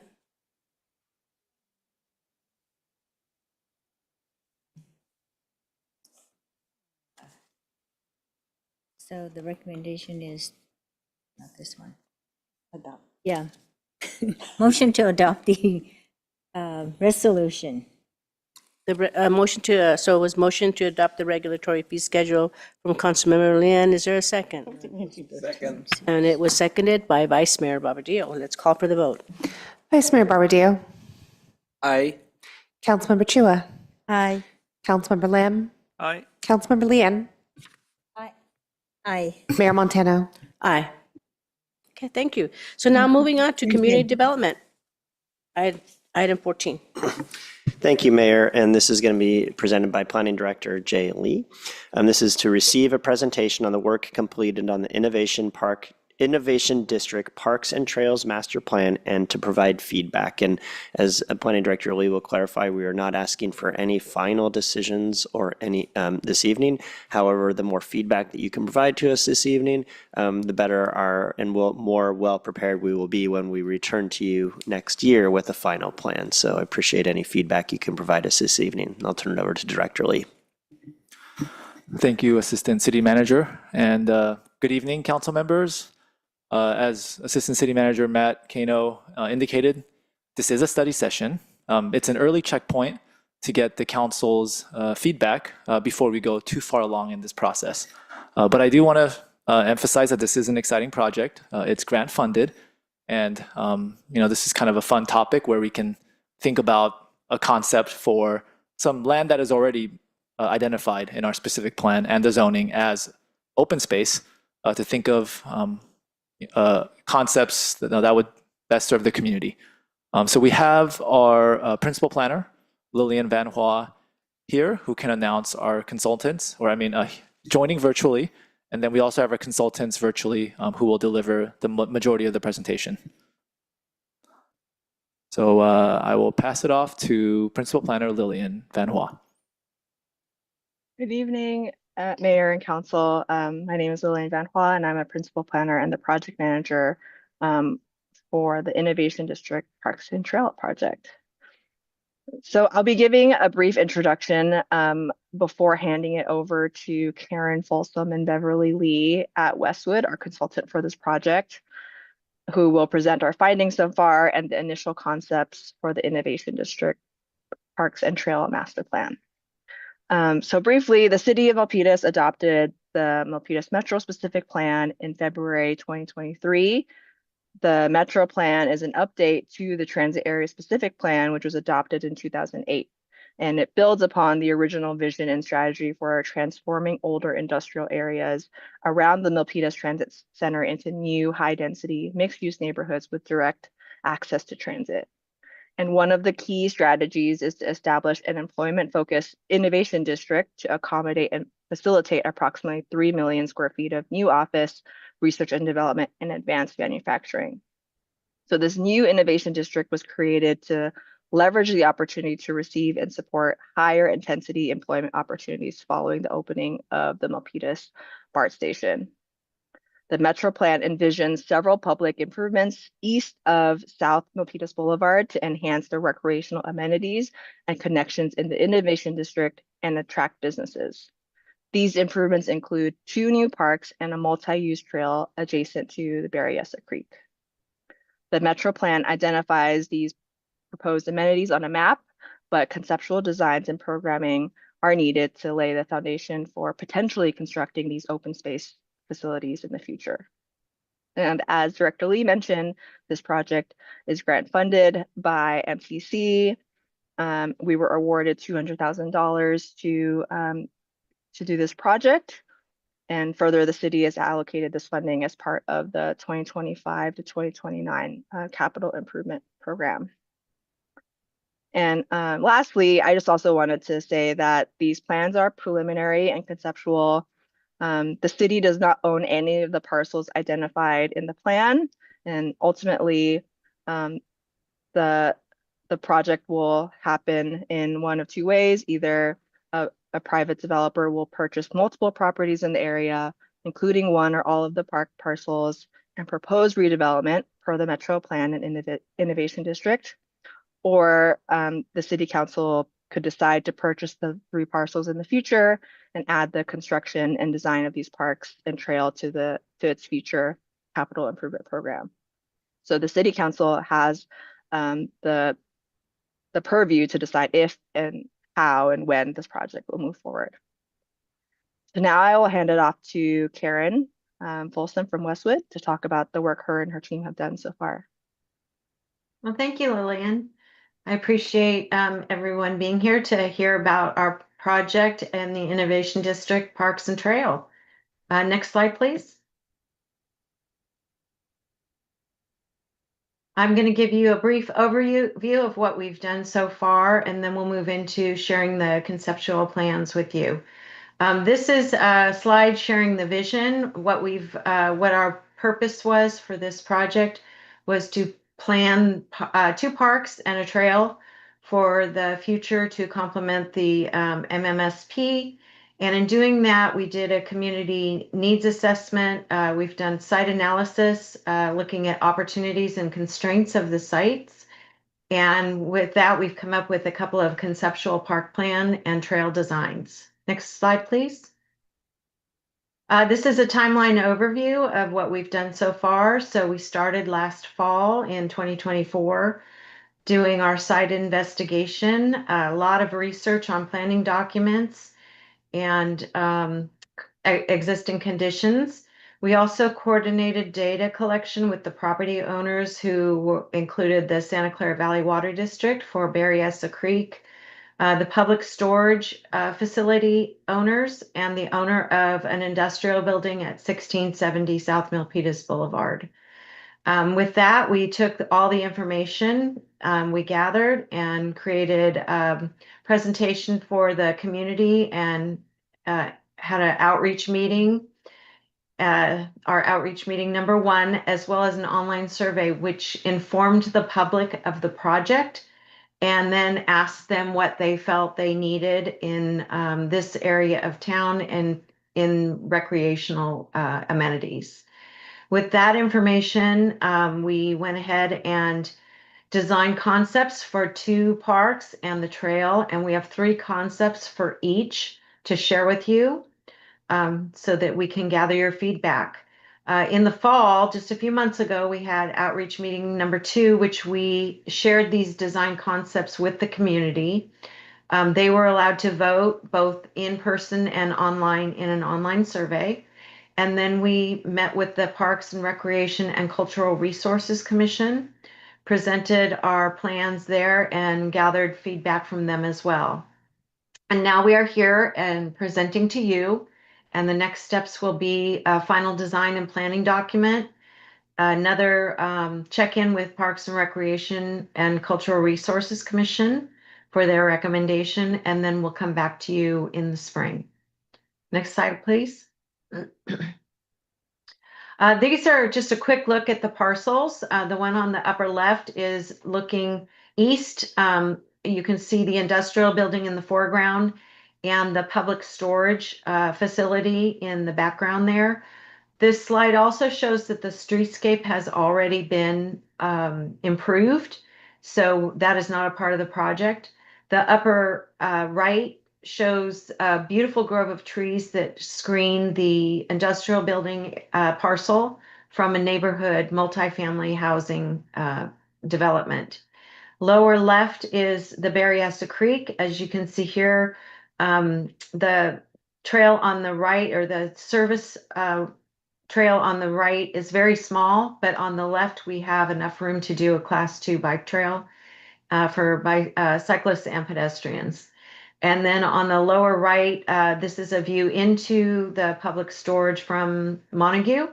You can see that there's a large power line easement as well. Next slide, please.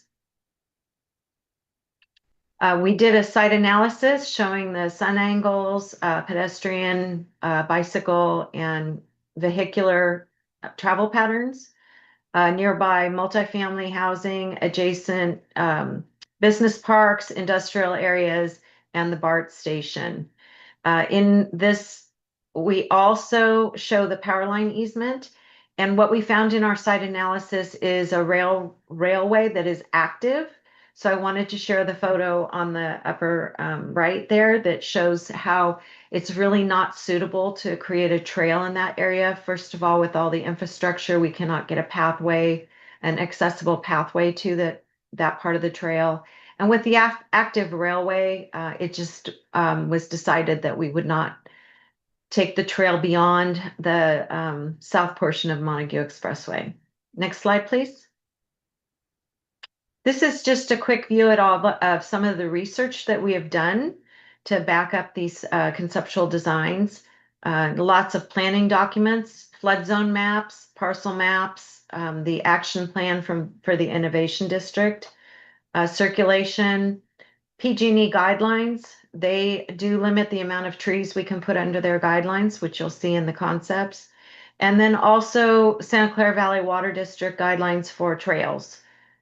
We also did our site analysis to topographic surveys of 2 of the parcels, GIS studies, and we also did an inventory of the local park amenities. So you can see how many on the lower right there, all the parks within the area, to see what they had to make sure we weren't missing anything or duplicating anything. Next slide, please.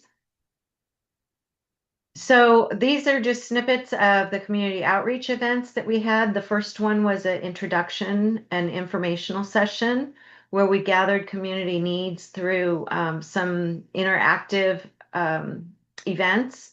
We also had the online survey, and through that event, we found that most folks wanted to have playgrounds, exercise areas, and sport courts in these parks. At the second event this fall, we presented the designs. We also had the online survey where they could vote. And you will see here that the concept number 3 was very well liked. So with that, next slide, please. We took it to the Parks and Recreation and Cultural Resources Commission for a workshop. We reviewed the designs in detail, and the majority of the commissioners preferred concept number 3. They also agreed that a dog park would be suitable for the North Park that is located on Montague Expressway. They also mentioned that they would like more sport courts of different types, basketball, bocce ball, but also to consider handball, tetherball, futsal in the final designs. They would also like more shade structures and lots of trees, especially along the trail. Next slide, please. And with that, I'm going to hand it off to Beverly so that she can share the designs with you. Thank you, Karen. Next slide, please.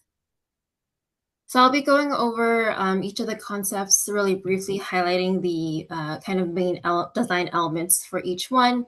The first 3 that I'll be discussing are for the southern park. This is located on the west side of Berryessa Creek in the larger parcel. So for here, we have concept number 1. Here it's kind of defined by a large central green area you can see in the middle there. And is surrounded by a wider vehicle-rated type pathway to allow for farmers market tents to be set up or food trucks to be pulled in to create a more social space. And the other item to highlight is that there is a small playground here located closer to the street. Can't quite see it in this, but this playground would have to be fully fenced just for safety reasons. Next slide, please. For this particular concept, you can see that the entry from the parking lot is an entry plaza. This is where we would place more of those social type events, so farmers markets, food trucks area, and there is a restroom building proposed to accommodate larger groups needing to use that. This particular design really has kind of three main arterial walks that kind of take you to different programs of the park. One on the left side to the small dog park, one down the central spine to Berryessa Creek, where there is a kind of promenade with seating, and then the one on the right towards the playground and more active recreation where the bocce ball and basketball court is. Next slide, please. This last design for the southern parcel, you can see is quite different, has a lot more circular forms to it. You can see in the two images on the left-hand side, there is a little bit of more artistic element with some of the site furnishings in the benches and the shade structures. This one does have the entry plaza for those farmers markets and other social events, and then has a large green lawn area, and then pushes the playground to the back side of the park itself. Next slide, please. The following three options will be for the northern parcel. This is the smaller parcel located right adjacent to Montague, and it is currently where that public storage facility is. So for this first option, we focused it more on creating a dog park focused concept. So you can see a small and large dog park, and then a small plaza in that right side in that triangular shape for a trailhead to the proposed trail there. Next slide, please. This one is a little bit different. You can see it's a much more passive type design. It is really focused on more walking, jogging, less active type recreation. So you could see the large open lawn and a lot more walking paths included. It also has the opportunity to include art in the park, as you can see in the bottom, closer to the Montague Expressway. Next slide, please. And then finally, this last option, you can see it mimics a lot of those circular shapes and forms from the other southern park parcel. This one has the most amount of programming in it for this particular space.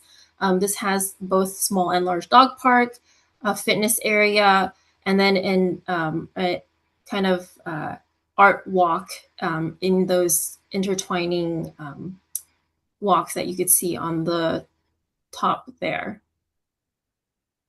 Next slide, please. These next two pertain to the trail. As Karen mentioned, there's not a lot of room to work with on with the space we have for the trail. There is enough for that Class 2 multi-use trail, but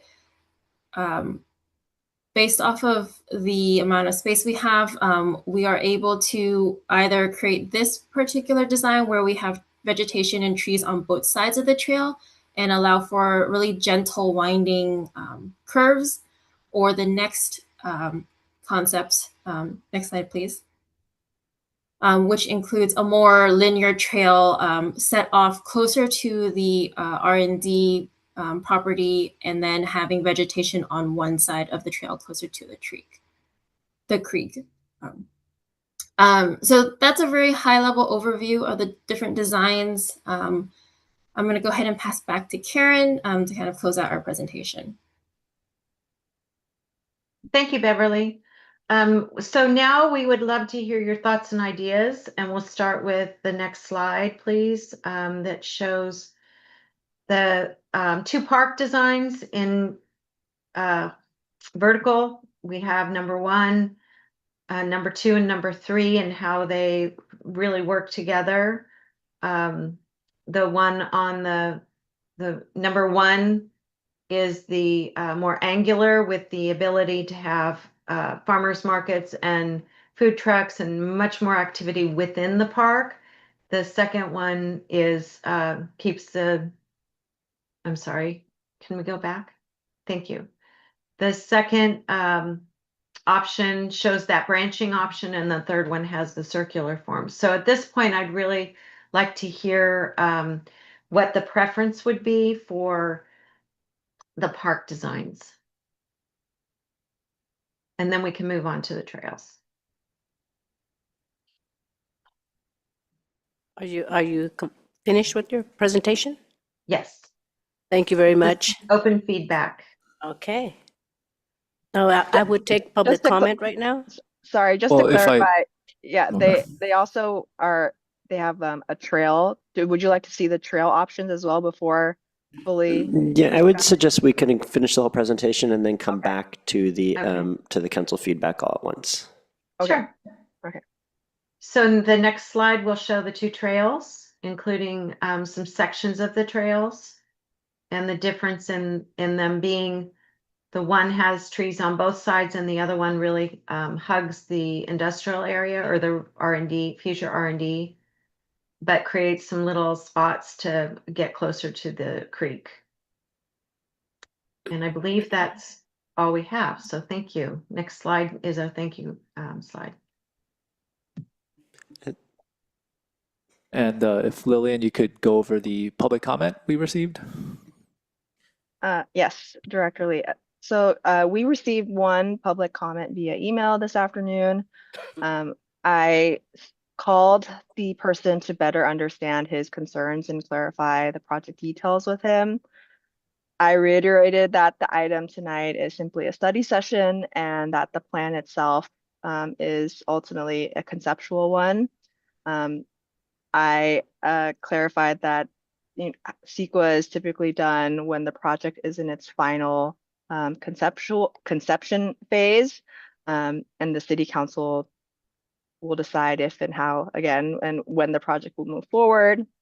And as mentioned by the consultant, they did a site investigation and analysis and did flag the FEMA flood zone for further study, as well as the PG&E guidelines and the Santa Clara Valley Water District requirements. So these are all things that the city staff is aware of.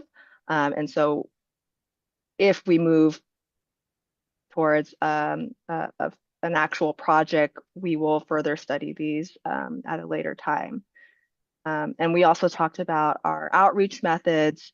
The city sent notices to all of the residential buildings located closest to the planned park areas. We did social media posts and posted flyers around the city. And unfortunately, sometimes we just don't get the numbers that we'd like to see at these type of outreach events. And due to budget constraints, we're not able to do, as much outreach as we would like. But we learned from our first event. And so we cited our second community meeting at Bob McGuire Park. And that ultimately led to more engagement. So we had more people attend that meeting and then more survey results as a result of that. And in the end, we came to a good conclusion. He just wanted to ensure that the city wasn't moving the cart before the horse for a project like this. And he understood the conceptual nature of the project. I also want to briefly add that this is a little bit of a unique project, a unique situation, because normally you wouldn't do this work until later on. But the difference here is that we got a grant to do some of the work early. But there's a lot more work to be done. All this does is that it gives us a little bit of a head start.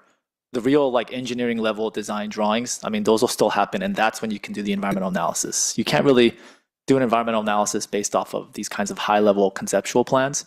So I think that's part of the confusion, where in other situations, you wouldn't hear about this until a development happens, and then we start talking about all these things. But what this does is it sets a nice kind of idea and agreement on what we want to see here, which is also based off of the community's needs. So I think this is just a nice opportunity that is not typically able to be, I guess, realized this soon. Just to clarify maybe where some of the confusion might be coming from. So you basically brought this for us just to give input. Exactly. Okay. Okay, thank you. All right, should I do the public comment now? Sure. Yeah. Open for public comment now? Is there anyone from the I have no public speaker cards, Mayor. Thank you. We have Mr. Montemayor, come on up.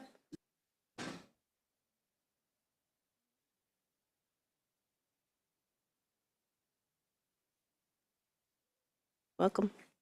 Voltaire Montemero Milpitas.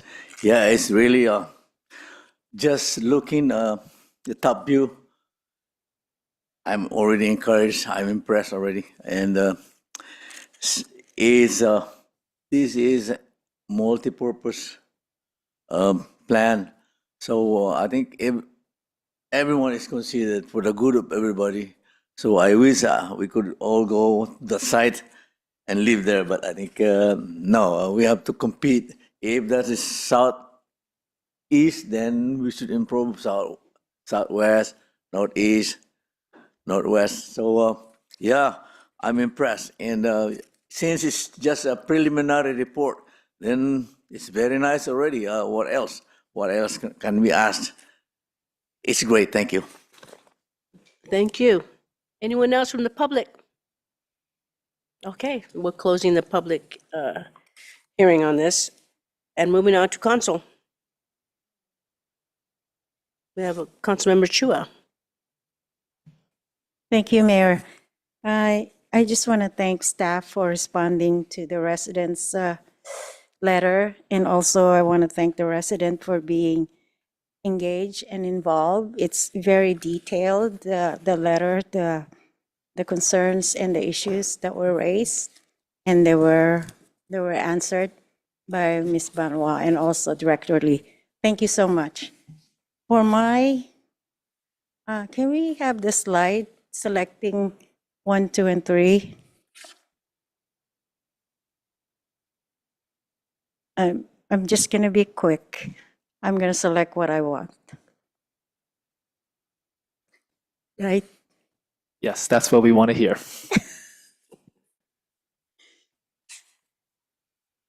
What happened? Can we pull We're up working on pulling the slide up now. Thank you, Ms. Gisep. Oh. Oh, okay. There's a suggestion to call the roll and select each one. Yeah. Absolutely. Do we want to go in order and then you can each select from each one of the slides? All right, then I will start with Vice Mayor Barbadillo. For the part, I'm inclined on the sign number 1 for the reason that there may be incorporation of food trucks and more space. And then from slide 2.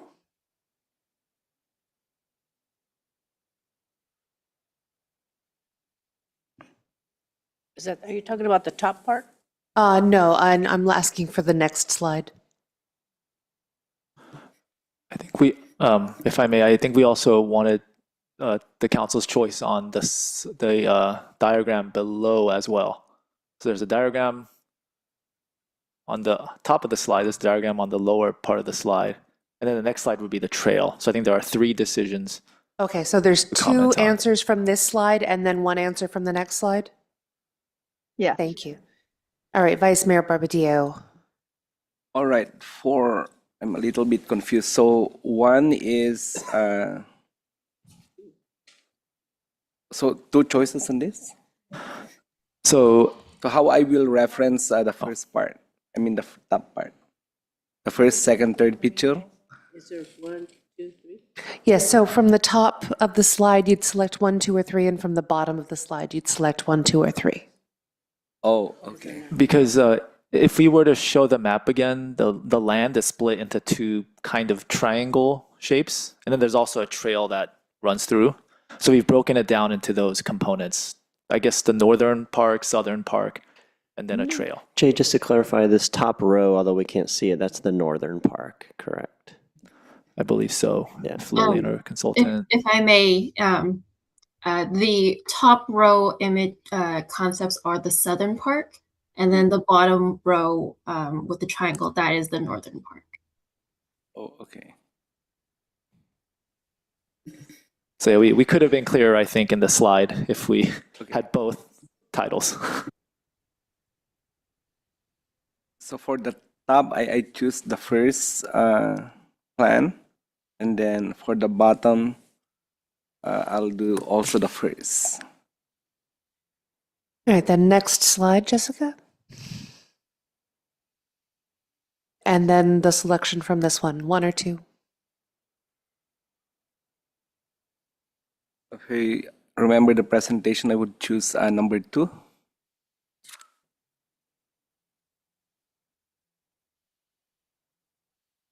All right, and let's go to the previous slide, and we will now move on to Councilmember Chua. Thank you, Suzanne. And on the top part, I will also choose number 1. And on the northern part, I will choose also number 1. And also the same reason as Vice Mayor. Yeah, I would like to see if there are more activities, then we have food trucks and some vendors there that can accommodate different vendors on certain activities. And the next slide, please.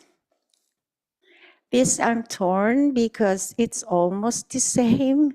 There isn't really didn't make any much of a difference to me. So I can go either way. So I'll just go with number 2. Thank you. Thank you, Mayor. You're welcome. Next, we'll go to Councilmember Lamb. Before I pick my choices, are you guys going to do more outreach to the nearby residents?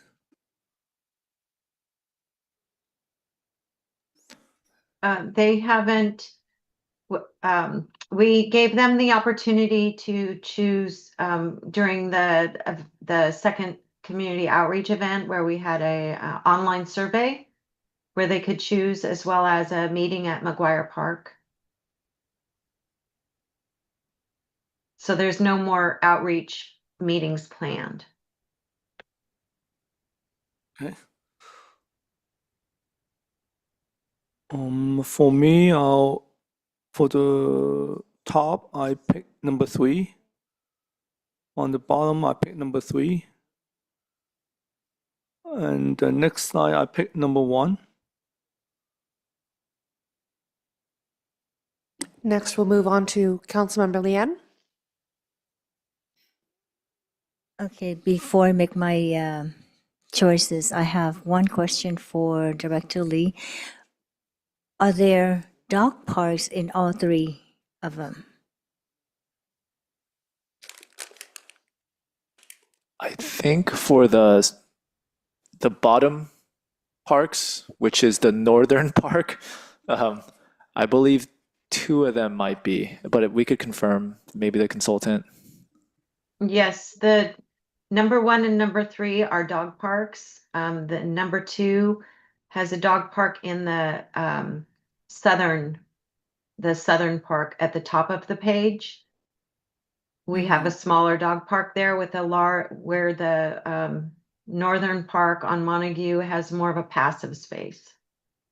So it's one difference between them. Okay, so just to remind all of us that before we put a dog park there, make sure to do community outreach, especially the neighbors, the community that's around them, because of the noise, the cleanliness, and the safety, having a dog park there. So my choices are 2, 2, and 2. Thank you.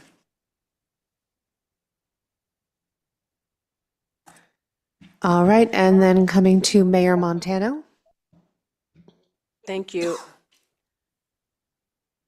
First of all, this innovation district, from my understanding, it's for businesses, right? I mean, predominantly businesses. So the workers will go there. So this is why with having that in my, seeing the bigger picture, I have to imagine workers that when they go, they'll have a space to go and hang out, go maybe play basketball, and and then when it rains, they need some kind of structure so they can go out there, so they won't be cooped up in the building all the time, and that they also need paths. So I would say that with all that in mind, and they also need like like a kiosk where they sell coffee, you know, something like that. And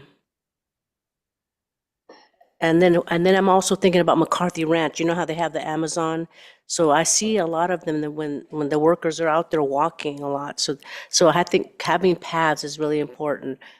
So out of these three, I would say the one that probably provides more diversity, more versatility would be number 3, because it shows more walking paths. Number 2 is there's too much wasted space on there. So it's either between number 1 or number 3, but I think number 3 would be better. But I don't like that you have all these children's structures there, because this is not really, Innovation District is predominantly for workers. So, and we do have a lot of parks already, paths, and that are near there with the homes. So I wouldn't want to focus on children play structures there.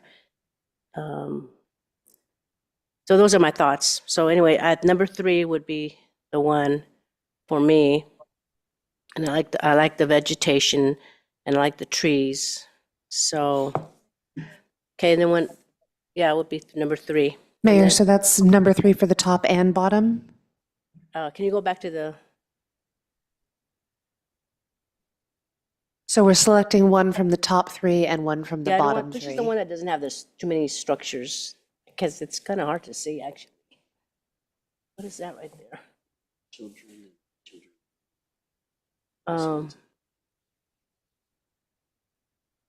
Yeah, probably number 3, and then the one on the top. Number 1 on the top. Number 1 on the top. And do you know what I'm talking about? Too bad this wasn't. Yeah, I'll say number 1 on the top. The bad mayor's it wasn't appointed to number 1 on the top and number 3 on the bottom. Right. Thank you. And then for the second slide? And then the second one, they kind of look the same, actually. So probably, is there a place in there, some space for cricket or pick a ball? Or, I know the other one had for basketball, but because they want to exercise, a lot of the workers. So which one would be the one that has more space for that? I think the difficulty here is that space is fairly constrained for both, and if they are to serve as more for like a trail for movement of people, I'm not sure, the consultant might be able to confirm, but even if it's possible to fit some kind of a recreational element in here, I don't know, it might block the circulation. But I would say, to kind of characterize the difference between the two based off of what I can see, is that option number 1, where we try to introduce trees on both sides. Whereas option number 2 just brings the trail closer to the creek for as much of the length as possible. So I think there's a benefit to both. Like, one has more tree coverage, while the other one, when you walk, you're going to be right next to the trail for most of the time. So it's just two different ideas. So that inundation in there, does that represent the creek? Yes, it does. Yeah, it's really hard to see. So that little indentation is the creek. Oops. Correct. Okay, thank you for clarifying that. Yeah, I would probably say number 2. Number 2.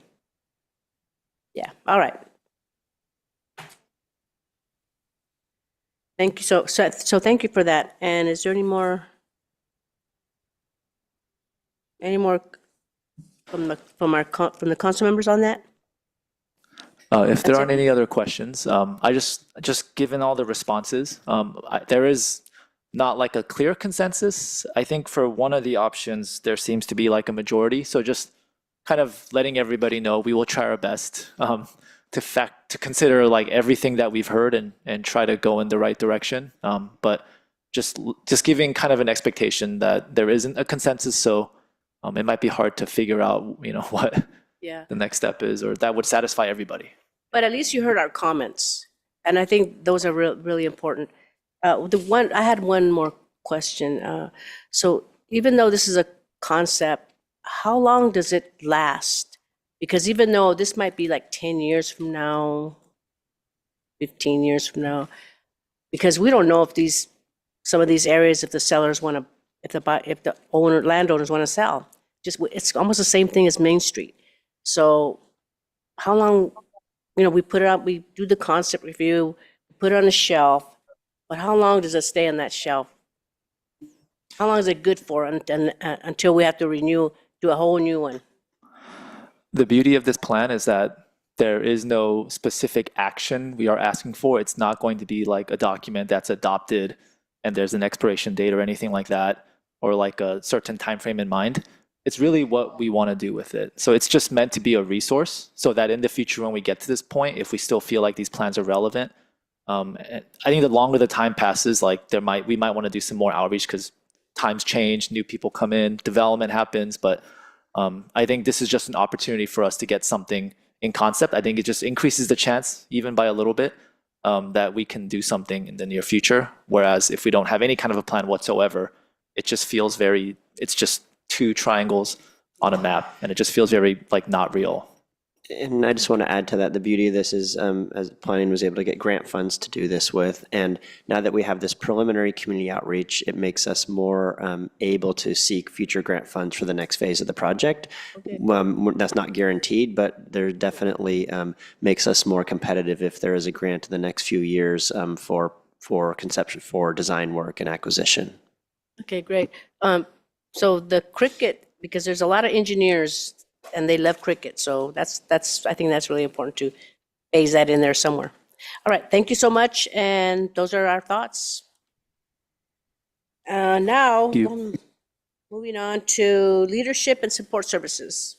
Thank you, Mayor and City Council. So for our final item agendized for this evening, Julie Minot from the City Manager's Office is going to provide a brief presentation. As you may recall, we were first in front of you on October 2nd to talk about prioritization and funding of new priorities. Then we deferred that and then voted on those new priorities on November 4th, and then voted on adding some funding to those priorities on December 2nd. And Council asked to continue that item. So without stealing her whole presentation, and turn it over to Julie to walk through some brief slides, and then we'll open up for your discussion. Thank you so much, Assistant City Manager. This is on. So good evening, Council. It's my pleasure to present to you for the very first time. So it's very exciting for me. Okay, certainly. Okay. Is this better? Okay, excellent. All right, so next slide, please. So this evening, we will ask that the Council continue its discussion of the use of one-time funding options and approve the final list of priorities to fund, and then subsequently adopt a resolution to appropriate the fund balances or reserves for these approved one-time funded priorities. Next slide, please. All right, and next slide. So just to briefly cover the source of the one-time funds, and we've covered this as well last council meeting. We have approximately $3.3 million in one-time funds coming from those four separate funds that you see above that total. Last council meeting on December 2nd, 2025, the council appropriated $945,000 to these priorities, and then leaving a balance of $2.367 million. Next slide, please. So the priorities that got funded on December 2nd include those highlighted in green: the temporary police office on Main Street, the Strategic Land Acquisition Revenue Fund, Storefront and Crime Prevention Business Assistance Fund, the Ring Doorbell Neighborhood Initiative, and the Council Special Events Fund. Next slide, please. And on the staff recommendation slide, the council had discussions. But do I need to speak up? I'm sorry. Okay. So the council discussed and decided to fund three priorities: the Main Street revitalization project, the expansion of the emergency motel stay, and $65,000 to promote the FIFA events coming up in 2026. So the total amount funded from the staff recommendations was $265,000. And so this evening, we would request that council continue discussion and discuss any additional referrals or priorities rather from this slide and the previous slide if desired, and then direct staff to appropriate the funding as appropriate. Thank you very much, Julian. I just wanted to briefly add that as we look at adding additional funding, this report and the report that Finance Director Luz Crefesi-Howe presented for earlier on our reserves are very interrelated, and we will have an upcoming budget discussions in February, March, and April of this year to continue to discuss allocating anything towards specific projects and programs. So thank you very much. Listen to your feedback. Okay, thank you, Matt. So we have a lot left over. I mean, that we can work with, 2,367,419. So that means that, to me, that means that we could probably fund all of them. So I do have a question on the FIFA one that we approved. Sorry. Can you remind me why, because we originally it was 75,000, but why did we do 65,000? The original amount had included advertising or promotion strategies for the Super Bowl as well. And so because the timeline is so short between now and the Super Bowl event, that is why the council made a decision to not fund that $10,000 and to reduce the amount to 65,000. I don't think 10,000 makes that much of a difference. I mean, but it's already a done deal, though. It's 65,000. We've already Correct, decided. yeah, so we never moved mind. on from Don't even go there then. focusing on the Super Bowl. Okay, now I get it. All right, so I'm going to go to the console and see. Oh, actually, I'm going to go to the public and see what you all have to say. We have Voltaire Montemayor. Welcome, Mr. Montemayor. I'll do it quickly. Voltaire Montemayor, Milpitas. Did I hear from the mayor? We have leftover. We have surplus. What else that make it? It's a luxury, but no, we're not that confident. We have to preserve it good. We have to be conservative. So whatever that were prioritized from what's that, December 2 plus 14 and 16. Then for me, it's all right. As I said, there's leftover, there's surplus. We could put it in restricted funds or maybe a contingency fund. Thank you. Thank you. Okay, anyone else from the public? If not, we'll close the public hearing and move on to council discussion. We have, excuse me, Councilmember Chua. Thank you, Mayor. A question maybe to Julie. Julie, where is the one for the smart transportation services to San Jose International Airport and Valley Medical Center? The one that was initiated by Councilmember Lem and myself? That could be found on slide 9. That's an ongoing funded priority, and therefore it's not included in this list. But is it included on the deduction from the total? Sure, I can add to that. So we do not have a staff estimate. We do not have a cost estimate yet for the additional costs it would take to provide transportation to the airport and Valley Medical Center. Planning Director Lee is working with RideCo, our provider, on that. Since we do not have a cost estimate yet, we did not include a cost estimate in this series of presentations, and so we don't have a number to provide you. Not yet on that. We still, since it was just prioritized, we still need to finish the staff work with RideCo to come up with what those costs would be. If we do approve tonight, would that be included? Or we need to have another session to approve whatever amount is needed? We don't have an estimate for you on what number to approve this evening, and so I'll defer to the city attorney to see if it would be okay for you to approve a number. We just, unfortunately, this evening, since it was just prioritized, we've just started the work with RideCo, don't have a number to provide you. If one suggestion is we do have these one-time funds that are still available. When the budget study sessions roll around, we should have an estimate from RideCo at that time, and council can choose to allocate additional money at that time is a possible suggestion once we have a firm number. Is there another option? placeholder? Yeah. So the answer is council could appropriate to a particular use a certain amount of money. We just don't have information to be able to direct you on how much that could be. But council can choose to dedicate some of this money towards that particular purpose. And then when staff comes back with, whatever the results are, you can then allocate that money, allocate more money, do whatever you want.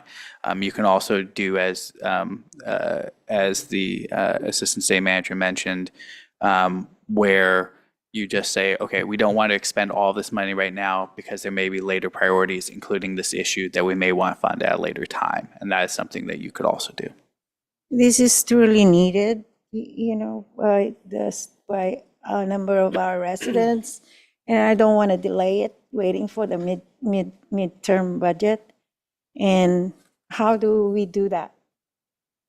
Can we do a placeholder, city attorney? Yes, so you can right now say we want to appropriate $100,000, $50,000. No more than something like that?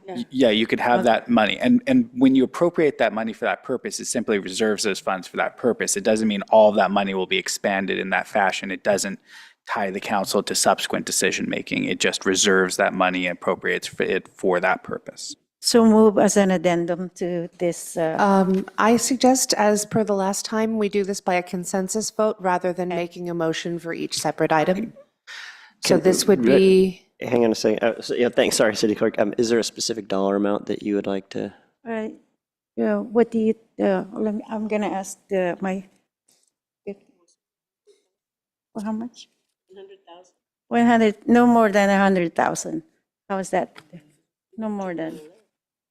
I don't know how much, because that's a problem.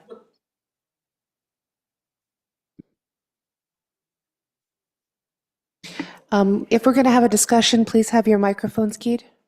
There's a question from Councilmember Lam. That is a good question. Yeah, didn't we receive a transportation fund for the smart? Yes, we have, and that was actually approved on the consent calendar in this evening's agenda. That funding, though, provides us 18 months of service, basically from this January through June 2027. If we were to tap into that funding for this, then that would reduce the time frame of service. And so I don't have an exact, so if we were to use that money in our current SMART budget to do this enhanced service, that means funding would run out before June 2027.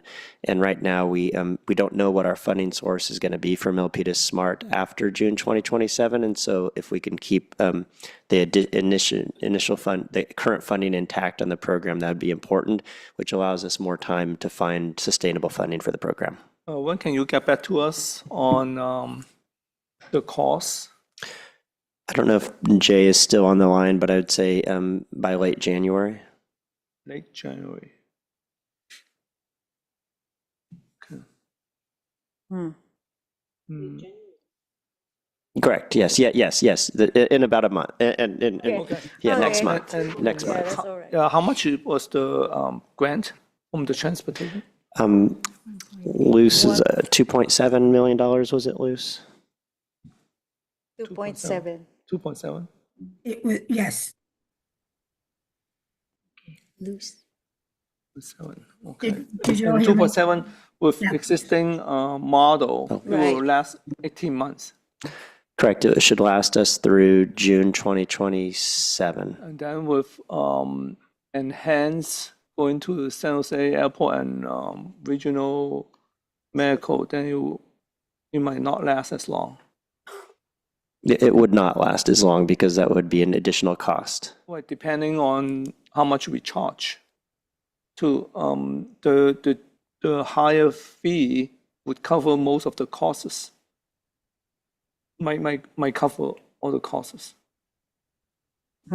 Yeah, because it's you already pay for the labor cost and just the gas. If it's just the gas, we probably might able to pay for the the gas fee. So it might last as much. If I could, since Go ahead. this is good for us to have again. This also would take the smart vehicles out of the Milpitas area, so that's important to note. And it is longer. So I think to be fair, we would have to come back to you in late January after we finish discussing it with the RIDECO. Because we can't tell you how much more it'll be. It is longer. It keeps them out of service, and these folks are gig workers, if I remember right. They just So wait. Just come back. Is that where we? Yeah, It's only a month. it would be prudent to come back. If it's okay with Councilmember Lamb, we'll just wait. It's Yeah. only a month. Yeah, let's wait And- for that. And I would like to, oh, Jay left already. I would like, the way I see this, the logistics, I think this is something to explore. There's one, if there's, if there's a request, there's one in the morning, one around going to the hospital regional, one in the morning, and one around lunchtime, and then one in the afternoon. The reason I was thinking that way is one to go there for an appointment, and they can come back, maybe, if they can wait around lunchtime, and then, and people going in there around to the hospital, they can come home and on the late afternoon. You know, it's just one. My suggestion is if you, that If you there's a have a request. subcommittee that will work with staff to iron out all the details, because this is going to take a long time, and I think that's the best thing to do. Okay. Yeah. Thank you. And what we can do is we can definitely report back at a future transportation subcommittee, but I know Jay has already been in contact with his counterpart at RIDECO, and all this information we're hearing tonight, we can kind of give RIDECO all those just a ideas feedback. for feedback. And our operating budget study session is in early February, and so as soon as we get some numbers on this, we will provide them to you all as soon as we get them through an email from myself. But we, in addition, we can have it as part of the operating budget study session slide package, so you can see how much the costs could be at that time when you're looking at the overall city budget picture. It's not going to be for the, it's not going to be appropriated from the budget. It will be appropriated from this one-time funding. That's what I don't want to tag it on to the the budget cycle, because that's going to take a while. Sure, I would say that, yeah, it can be appropriated at any time by the mayor and city council, but just from a timing standpoint, we have a presentation on the budget in the first week or two of February. We can include this need as part of that for your information, but you could provide direction at that study session. Yeah, take this outside of the budget and go ahead and appropriate it sooner. That's at the council's discretion. Right. So we'll definitely get you this I'd information like as soon to as we have request it. a transportation subcommittee meeting in January sometime. That way, we You can guys probably can discuss tap it. into these funds instead. All right, let's Okay, let's move move on on. to the, Thank you, Mayor. okay, so, as I said, council discussion. So, where's Jay? Wasn't he gonna do it? He left. Okay, go ahead, continue. Would you have something else to say?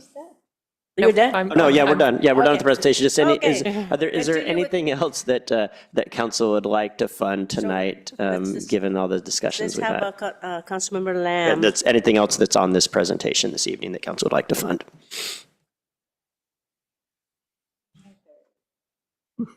Okay, thank you, Mayor. I'm wondering, can we bring back that, well, I know we talked about street fair, and then the street fair wasn't on the party list now.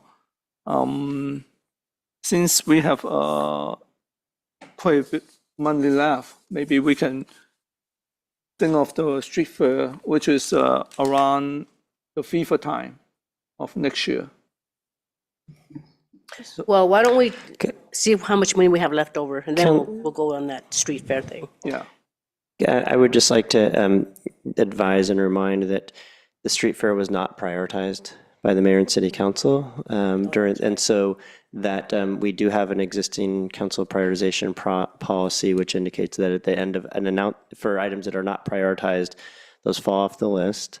And then at the end of the council meeting during announcements, those can be raised again. And then you can consider them during a future prioritization session.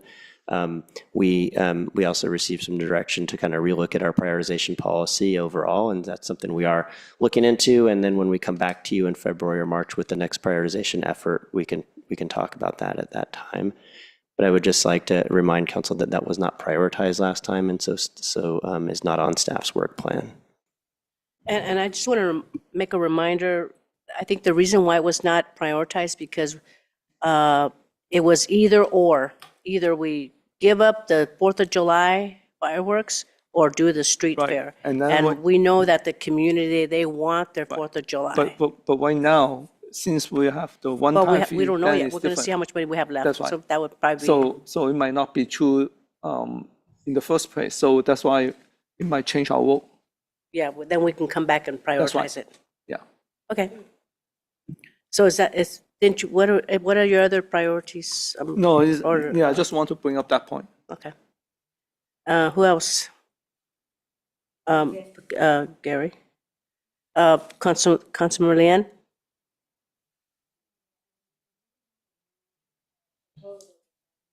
Please key your mics when you're going to speak. Sorry.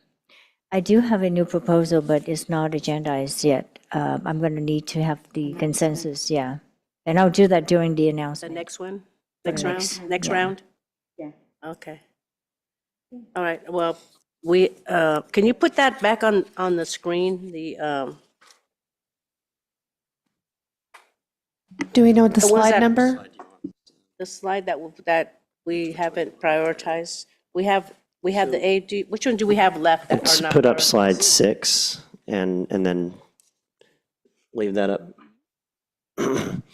Okay, so Or this is slide 7. So if we go to slide 6 real quickly first.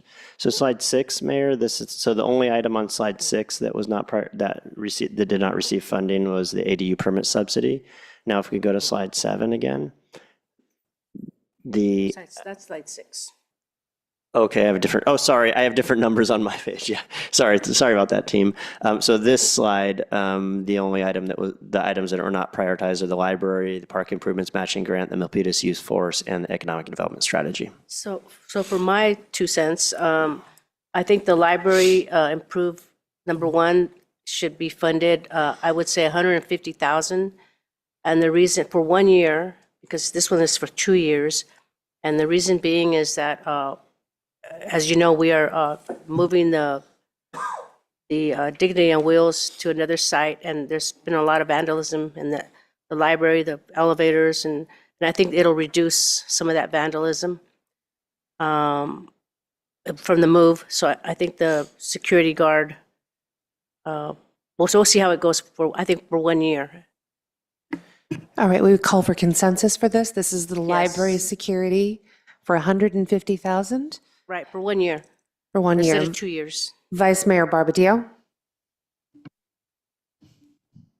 I'm fine with that. Councilmember Chua? Councilmember Lam has a comment. You had a comment, Councilmember Lam? Yes. I'm wondering, can we also add some anti-neutering devices to that area? We have already. Some of the devices I have seen is some bright light based on motion, or some high frequency devices based on motion. So it will deter intruders. Sure. I'll ask Public Works Director Christian Dorenzo to reply, and I would just say that I actually walked the site this morning as well at the library, and one of the challenges, even though we do have gates at the library, is just it's not hardened, I would say, and people are breaking the gates frequently, or propping the gates open at closing time, or hiding, and so. But I will ask Christian to directly answer your question. Right. Yeah. With those devices, it might not. It might kind of help the intruder to move out of that area. Because those high frequency devices will kind of make human uncomfortable.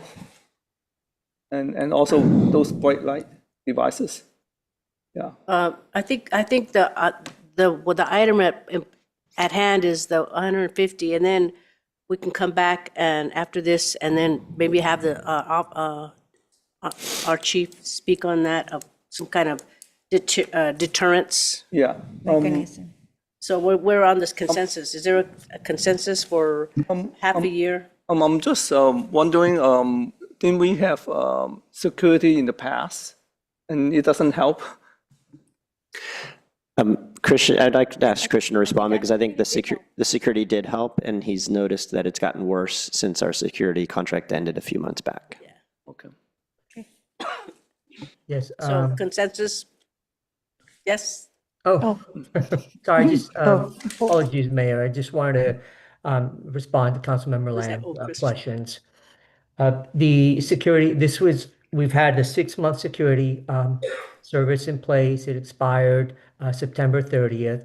During that time, that I'm aware of, there was just one incident. A man and a woman entered the facilities. They were eventually arrested by our police department. We have lights throughout the garages on each of the 4 floors. We have had some cameras. The cameras are relatively low in height, and so there has been vandalism to the cameras. So there have been vandalism to the lights as well.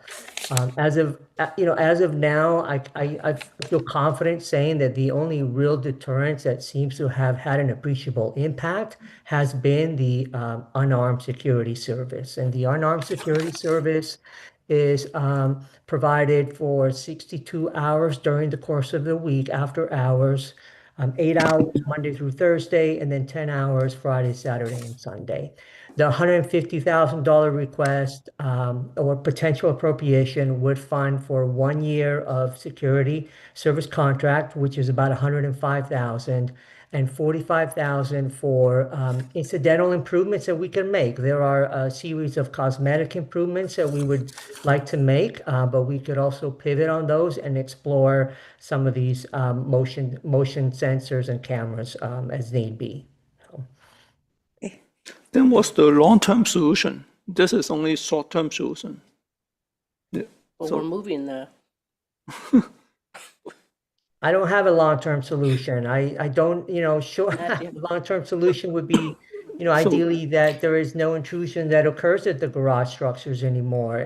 The thing is that garage structures are closed after hours. It doesn't prevent people from cutting through the gates and breaking the gates. And we've most recently had the motor to the north, to the Main Street gate damaged and broken. That cost $6,000 to repair. That was just within the last 6 weeks or so. I can't say what the long-term solution would be to this. I would say that at this point in time, the long-term solution is a combination of things. One is we will probably need to continue to try and find one-time sources for security funding until we can help resolve the socioeconomic reasons that our garage is being vandalized on a regular basis. And so I don't want to sit here and say we just need 1 more year. Our staff recommendation, and I'm definitely support this proposal for 1 year, and that there's nothing wrong with that. But that is one of the reasons we put 2 years into this proposal, to allow us some runway to start looking at other socioeconomic things that we can do to make the garage a safer place at night and stop the vandalism. There may be some hardening we can do of the equipment out there so that it's not as breakable as it is, but that could require some major capital improvements as well. But again, for the next few years, we do think we'll need to continue this security while we work in parallel. I have a question. Does that library improved security, does that security means the security guard, or does that mean a security guard and some hardware to reinforce, like signage, and as Lam mentioned about the kind of lights? Does that include that? It does. It's so the $150,000 per year estimate. So the $300,000 would be for 2 years, but the $150,000 per year is $100,000 of overnight security, and then $50,000 maintenance and enhancements that Christian and his team would work on. That's what he's, Yes. Okay. okay. For consensus, is that okay? Yeah, Councilmember Lan? as long as there's some funding for the hardware Yeah, to the fill hardware. in, yeah. For consensus, on item, This is still for consensus on the library. okay, So we had Vice Mayor Barbadillo said aye. Councilmember Chua, aye. Councilmember Lamb, Aye. Councilmember Lian, Aye. Mayor Montano. Aye. Okay, so that cleared up the library security.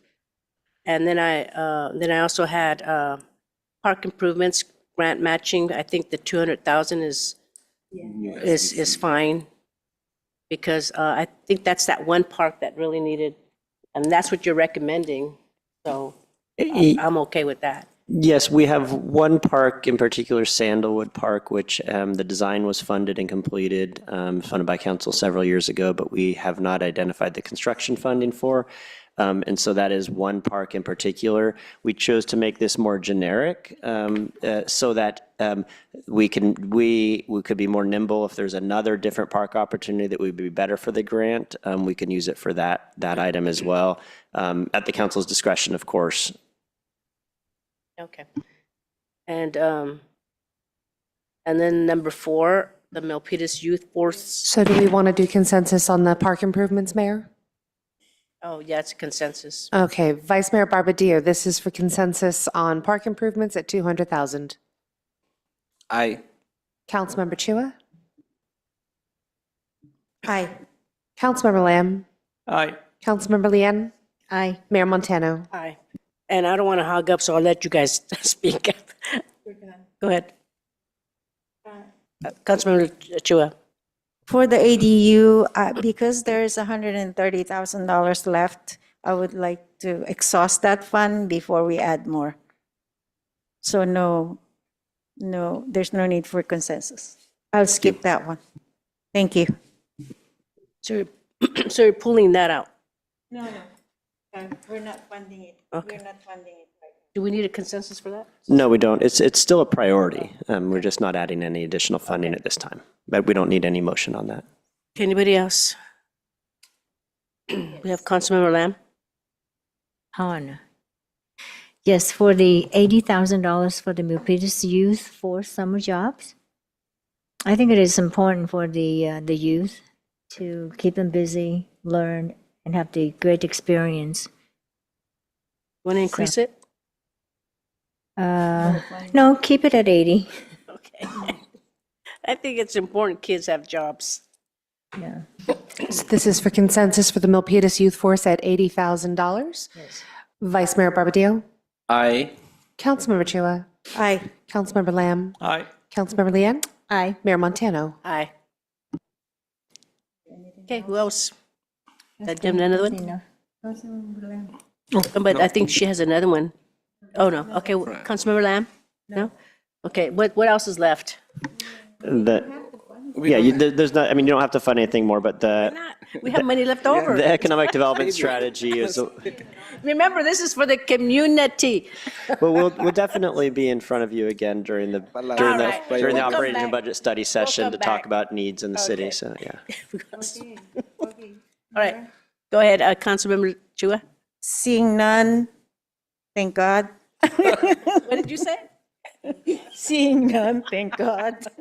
It's 10 o'clock. Oh, yeah, look, you're right. Adopt a resolution to appropriate unassigned fund balances or reserve for approved one-time funding priorities based on November 4th prioritization vote and tonight's vote. How's that, And- acting city attorney? Yes, is a perfectly fine form of There's a motion. And just, Second. Okay, and it was motioned by Councilmember Chua and seconded by Vice Mayor Barbadillo. Oh, let's call for the vote. Vice Mayor Barbadillo, Aye. Councilmember Chua, Aye. Councilmember Lamb, Aye. Councilmember Lian, Aye. Mayor Montano. Aye.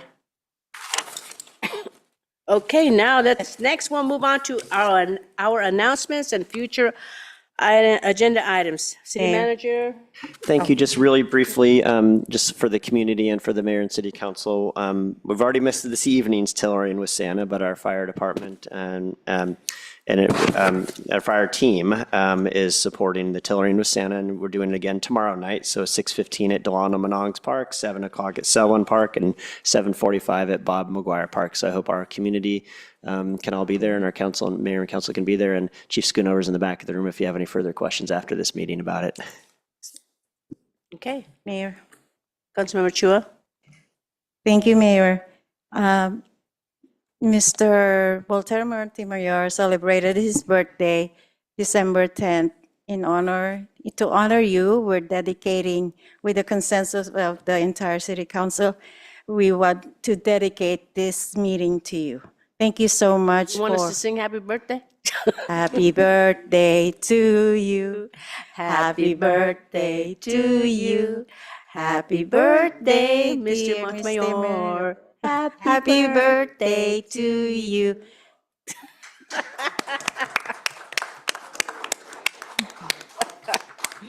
We've never done this before, sing somebody happy birthday, so, we made history tonight. Thank you, Mayor. All right, anybody else? Okay, weren't we going to put on the agenda about did we discuss? What is it called? What is it called? We discussed it today. What was it called? Remember? Take out the recording. Making it. How do you word it? So is what you're talking about is revisions to the open governance ordinance related to closed session records and other updates that you want to bring that up for prioritization? Right.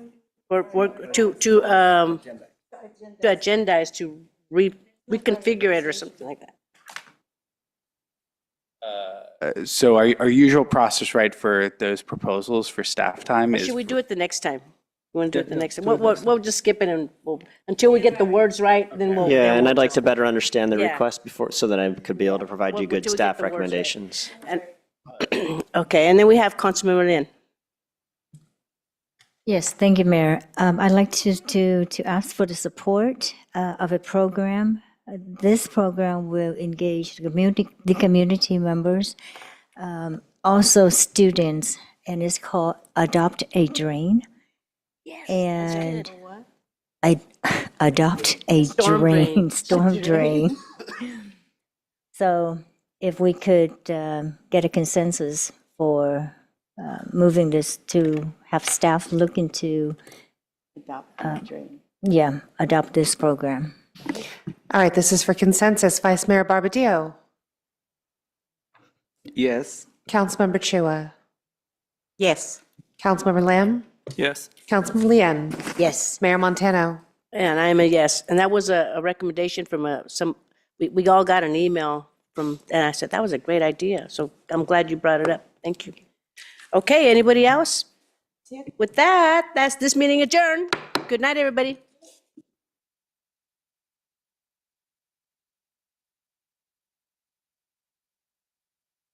Oh, we just want to recognize former Rich Tran is here. Okay, thank you. Welcome.